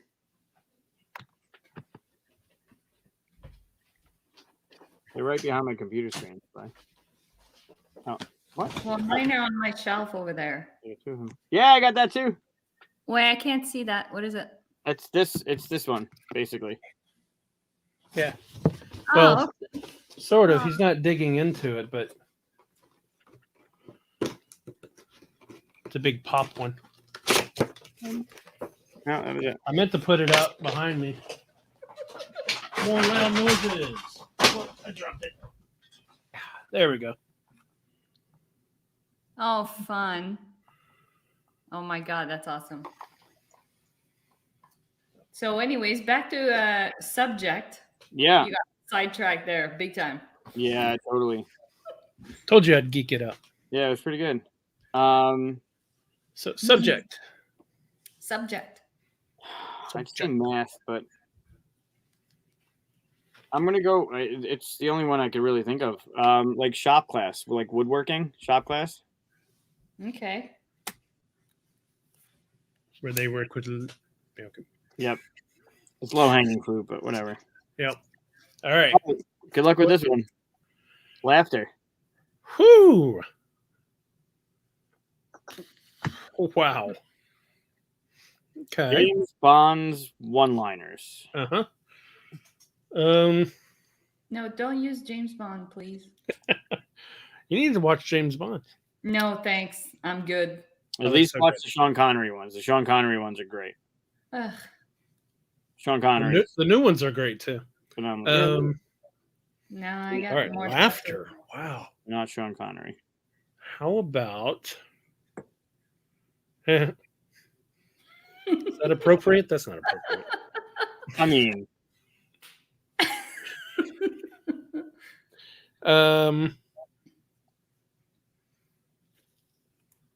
Annoying fruit. what? Annoying fruit. What? For What? laughter? Yeah. The shit? No, that's not good. What makes it annoying? What? That's not good. Oh well. Oh my god. Oh my god. All right, I'm going with this, but I will have to explain my answer, I think. Yeah, I'm okay. We lost this one. No. Yep. So I don't think my answer is the same as yours. It actually might be. Don't change your answer, but it Nope. actually might be. All right. And Round you will four. understand when I explain it. Is it my God. turn? What the fuck? Art tool. Ooh. What? Why? Nothing's wrong with James Bond. Oh, there's a good one here. Art tool. Oh, I'm gonna go with canvas. That's the right answer. That is the right answer. Good. So it's on me, and we've already lost round 3, so that's great. What? No. Oh.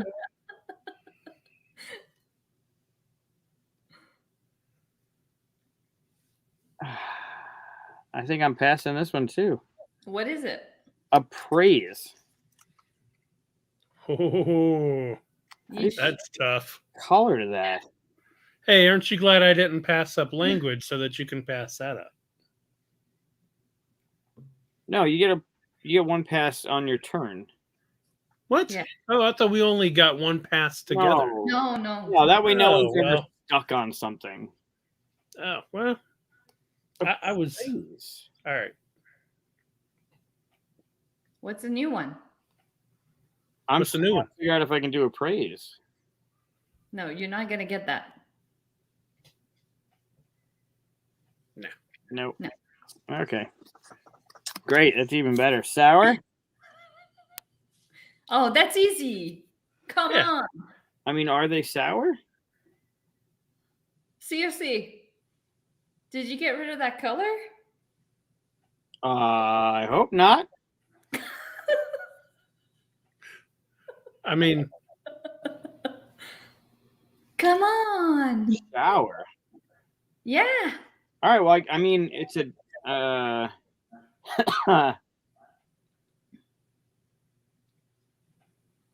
A fruit wedge usually used in like a gin and tonic. Yes. yeah, All right. which tells me I'm going to be vindicated. We'll see. All right. So number 1 was breakfast, and Katia, your clue is strawberries. We had a lot of fruits in this one. Yeah, we did. Sure. It was red. Perfect. We got one. Mine was subject, and I went with woodworking because it was low hanging fruit. Lumber. Perfect. And then there's Chris's. Okay, Chris, what did you choose? Laughter. Was it grapefruit? Oh, Wait, but you went with orange. yeah. Grapefruits are pink. We already Well? went through this. I said an annoying fruit. It's pink. Why are oranges annoying and pink grapefruits? You have to add sugar for them to be good. It's not a fruit. I told you would have the same answer as me. Oop. Did we just lose him? Okay. But yeah, I knew you were going to I'm going to show you why. pink. Because they are pink. Oh. The hell is Annoying orange. that? I don't think I've ever seen that, but that's disturbing. I mean, orange is a fruit. There were only 2 fruits to pick from. No, I understand, but yeah, grapefruit seemed like. They are annoying. Grapefruits are annoying. Well, I knew you thought they were annoying. Mhm. I enjoy grapefruit or grapefruit flavored stuff, but I knew you didn't like them. Oh, So. bad. All right, so we went to Art Tool. Oh my god! Yeah, Matt just made a comment, and absolutely, it's a French TV show from Quebec that has stuff like that with like the mouth plastered onto. Oh my gosh, it's hilarious. Anyways, Have either of you ever watched Oderkirk's Thumb series of movies? Bat Thumb, The Blair Thumb, Thumbtanic. Have you ever watched those? No. Oh my god, it's the same thing, but they're hilarious. He did Kung Pao. Did you see Kung Pao? no. Oh yeah, they're really good. Watch the Thumb series of movies. They're worth a laugh. All right. Matt, I'll only tell you that lemon isn't one of the choices. No, because yellow was removed at the beginning. Yep. Oh. The art tool, Art Tool white canvas. White. Yes. and Sour. Sour fruit wedge, blah, blah, blah. Yep. Perfect. Yeah. When you guys did lime, I was like, oh, they picked the only other fruit for annoying fruit, which was orange. Yeah, but that means we didn't win this one because of that. Forgetting about Orange. grapefruit. Because you guys don't know what an annoying orange is. Okay. Well, we took it literal to be fruit, not a episode of some. But he's called the annoying orange. Oh no, Oh, I didn't know that. we were actually looking at fruit though. It's old, too. It's been around for a long time. Yeah, it's It's in been. memes. It's in GIFs. Well, now we're gonna load up the Discord with a whole bunch of annoying orange stuff. So be ready. And I've used it before. Yep, you When have. people talk about how bad orange is, I always give them the annoying orange. All right. So we gotta do this again. Yeah, we got to do a tiebreaker. We Okay. lost one, we won one. And okay. So then you pick the colors we're not keeping. Yeah, Me? do it. Yeah. Oh, okay. Throw them at the camera. Let me get them all. Throw them at the. No, because I had to crawl under there to get the red one. Don't throw them at the camera. All right. We are going to get rid of gray and brown. No more lumber. Oh, come on. And pale blue because nobody uses it anyway.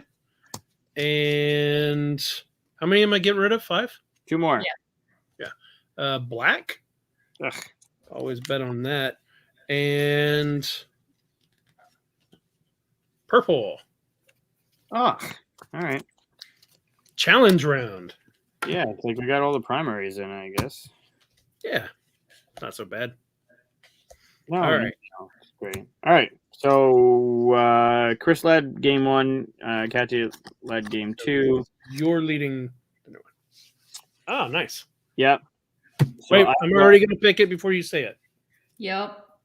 Oh wait. All right. Don't do Oh that. wait. Oh wait. Shit. Because there's one video game that could be 2 answers. There's Nope. only one video I game. know exactly what you're thinking of because one of answer. things in Discord in the QSCon Discord. No. Because that could be Okay. multiple. Go ahead. Go ahead. I'm gonna go with Sonic the Hedgehog.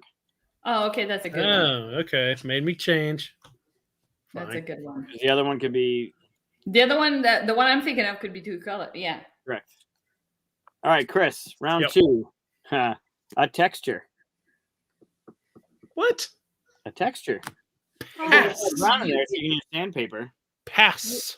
No, you are not passing on that. Passing. Not you even for going to think real? about it. Passing. It's not fun. All right. You're gonna get something impossible now. I mean, I can't do this one. No. What do you what? What? Why? Oh, I guess I have to. That's Yeah. pretty shitty. Video game. Oh. Weird. I didn't realize they would do that. Wait, what? Video game. Huh. 2. But we just went through that. That was mine. Oh. That's his. How weird. Yeah. All right. That's fine. Okay. I get all to right. pull that. How about Pac-Man? That's a good one. Thank you. Okay. Good. Yeah, it's my All right, turn. Katia, you're on 3. Video game. Oh. A Yeah, right. band. Band. Ooh. Oh, we don't. Oh. Oh, damn. Shit, I gotta pick something that people know. Ooh, yeah, there's a couple good ones. You know what's weird is there's a few that have the color of the. It's in the name of the band, so I can't use that, or she can't. Use it. Oh my god. Oh, this is not good. Okay, I'm gonna go with. Oh god, I don't know obscure bands. You can pass. In Yeah, Canada, we have this I one have band. an idea, but I don't think it's gonna work out. Just pass. You're not going to go the band that sung the Popeye Cigarettes theme song? No?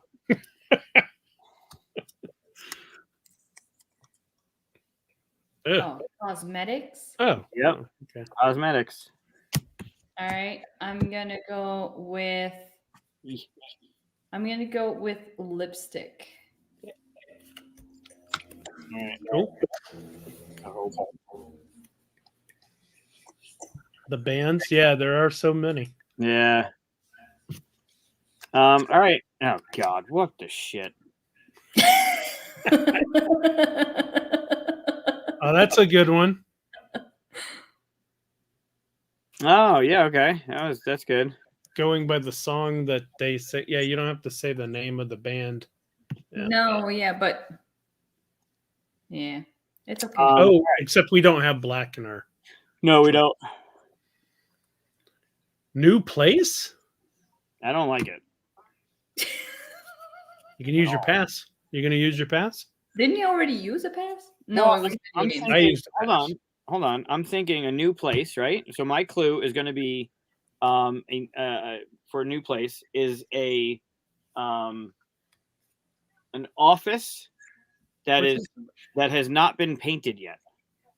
Oh, okay. Okay. And then Chris,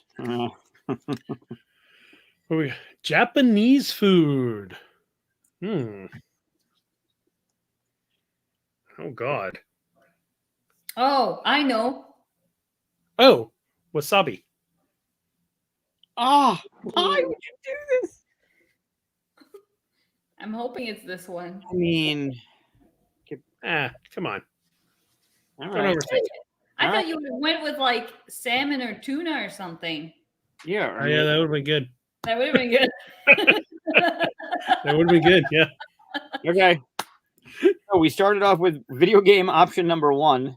We got Matt's putting up his Right. But, choices here. okay, so Matt is going with the dark green because there is a lime green. Oh, those are the colors. Oh, okay. That's what he was doing earlier. Got it. I thought he was just doing fruit, like different colors of fruit that we could have used.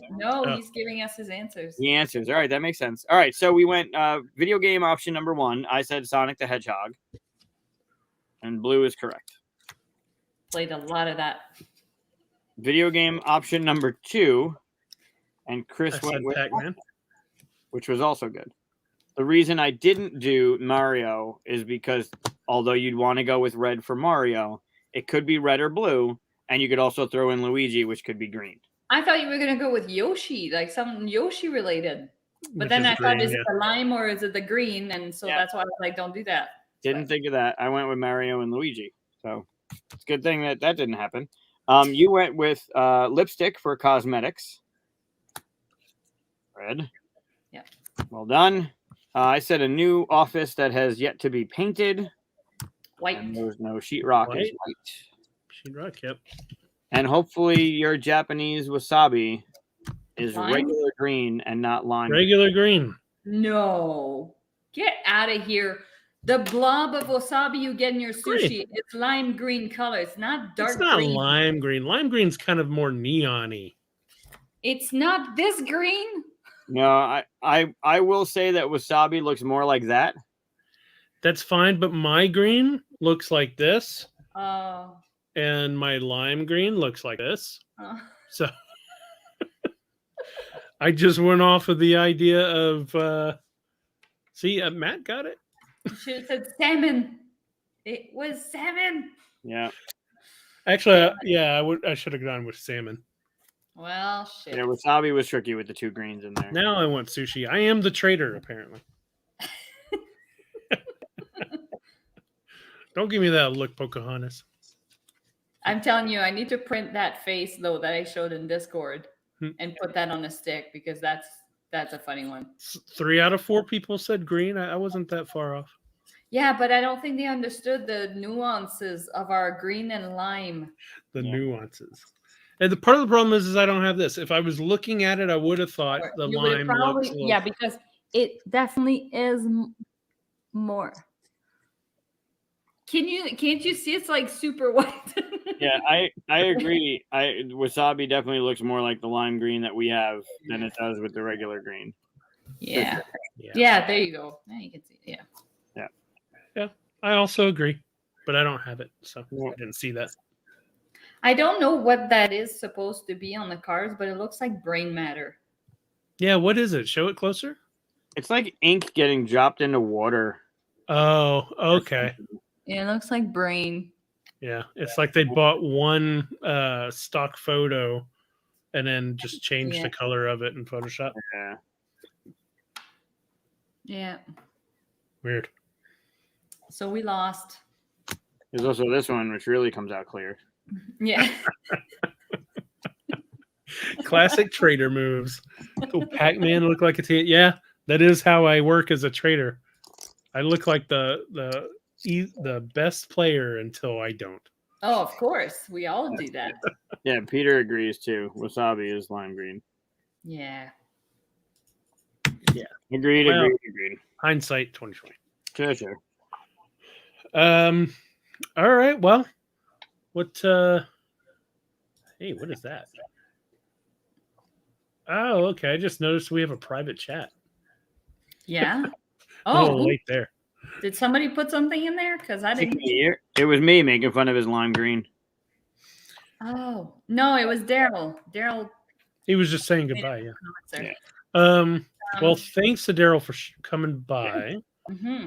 Let's go ahead and close it up then, right? Always awesome. Yeah. Yeah, we can. Just head under into- 2 hours. Pretty short one for us, but it's the end of the year. Next week, what are we doing next week? Or what are you doing next week? Next, well, you're not going to be here. You said. I will not be here next week. Okay, But so hopefully you guys will figure out how to work all this stuff before then. yes, and Andrew Wolf really wants to come back on. So since I can't believe I'm Michael going to miss him. missed last time and you were here, then I think it's appropriate that Andrew comes back and then Michael's here and you're not. Oh, we'll ask him. I don't know if have you talked to him yet? I did. Yeah. Oh, okay, awesome. Yeah, he actually has a day off, so he wants to be on the show. Oh, really? Oh, cool. All right, that's awesome. I'm gonna miss him. All right. Well, maybe I'll ask some questions like Mike did whenever he was hanging out. Yeah. That'd be fun. And that'll be a good way to start off the year without me. I can't believe you missed the first show of the year. What the hell? I know. Well, I mean, Mike missed one, so we got to even it out. That's true. Yeah. We'll all have our you're turn. you're missing the 2022 like kickoff. That's important. That's true. I even have the here. Since I won't be here, I'll do the.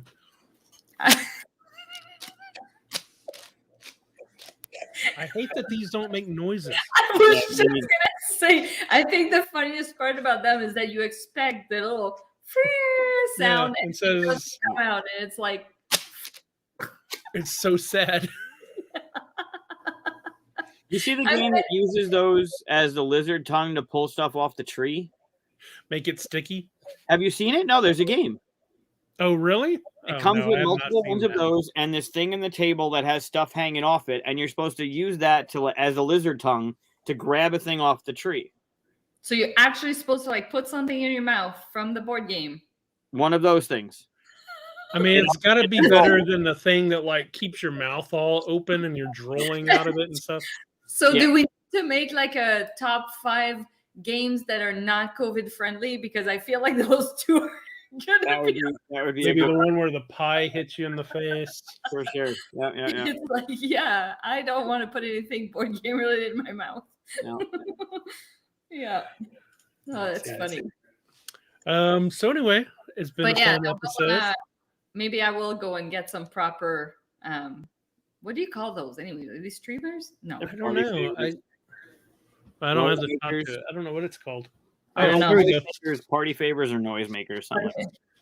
Yeah. I'll have to go and find something. Get hats. Yeah. There you go. That's a good one. That's Halloween though, because a little vampire do.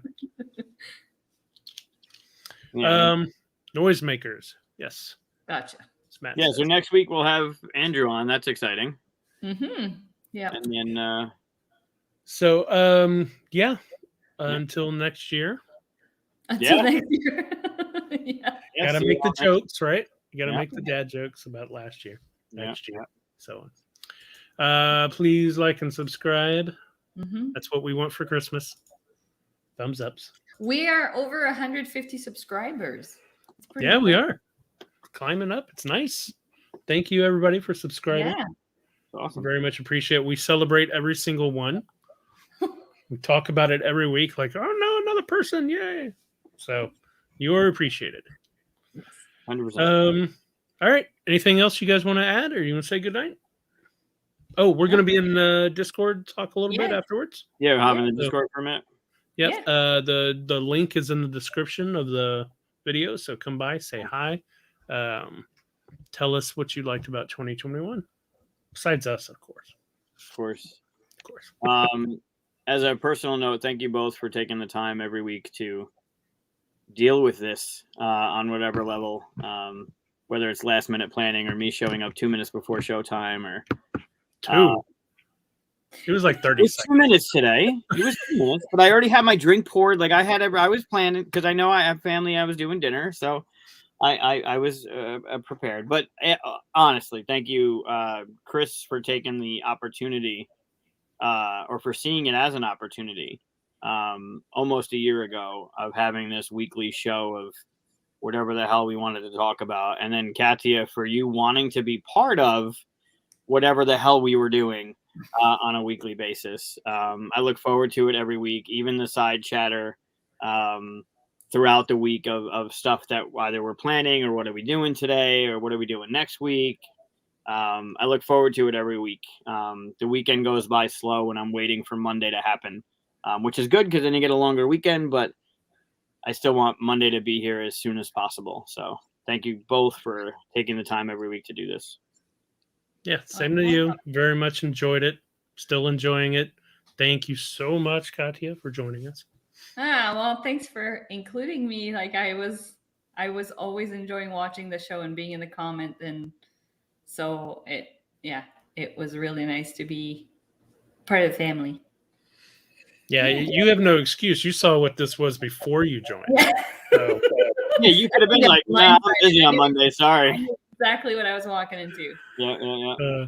And Mike, just so you know, you just saved me. I almost hit the wrong button to leave, and then you started. Wait, I wanted to say that, and I just realized that I was about to hit the wrong button. So that is some of my favorite parts. So luckily, I know which button to end the broadcast here instead of me just leaving like I do sometimes.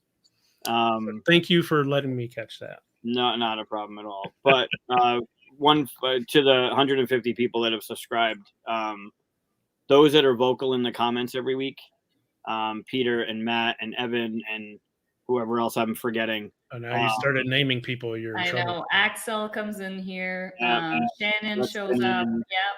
There's a lot of people.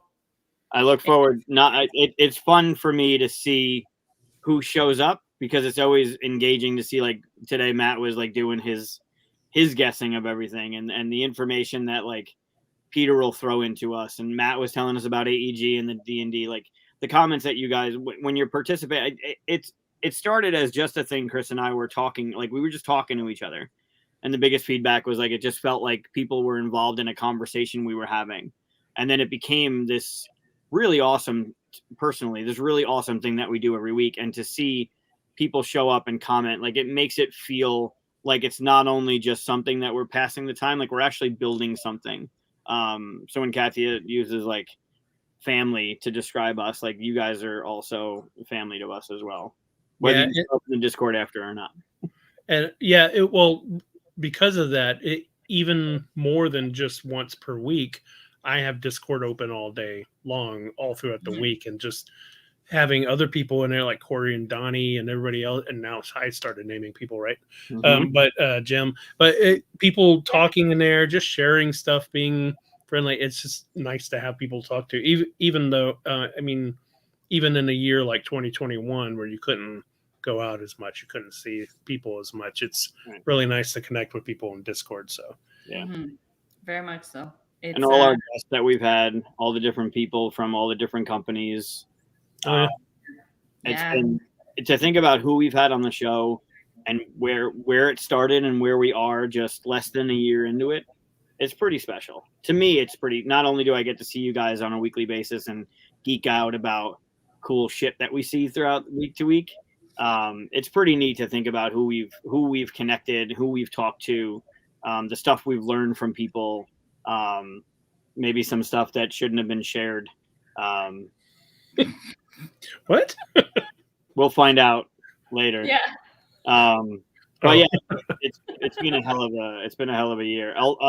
With all the negatives that have happened throughout the year, there's always this, what now is over 2 hours, but there's always this Monday night that kind of feels like everything's right. Everything's fun. Like this is where we should be on Mondays, and we get to talk about stuff that we care about and laugh and joke, and like it's a good time. So yep, you guys, great. All right, well, see you guys next year to make the joke again. See you in the Discord. Yes, Peter will fill you in. Yep, in the Discord. Oh yeah, we'll tell you in the Discord. Bye, everybody. See you guys.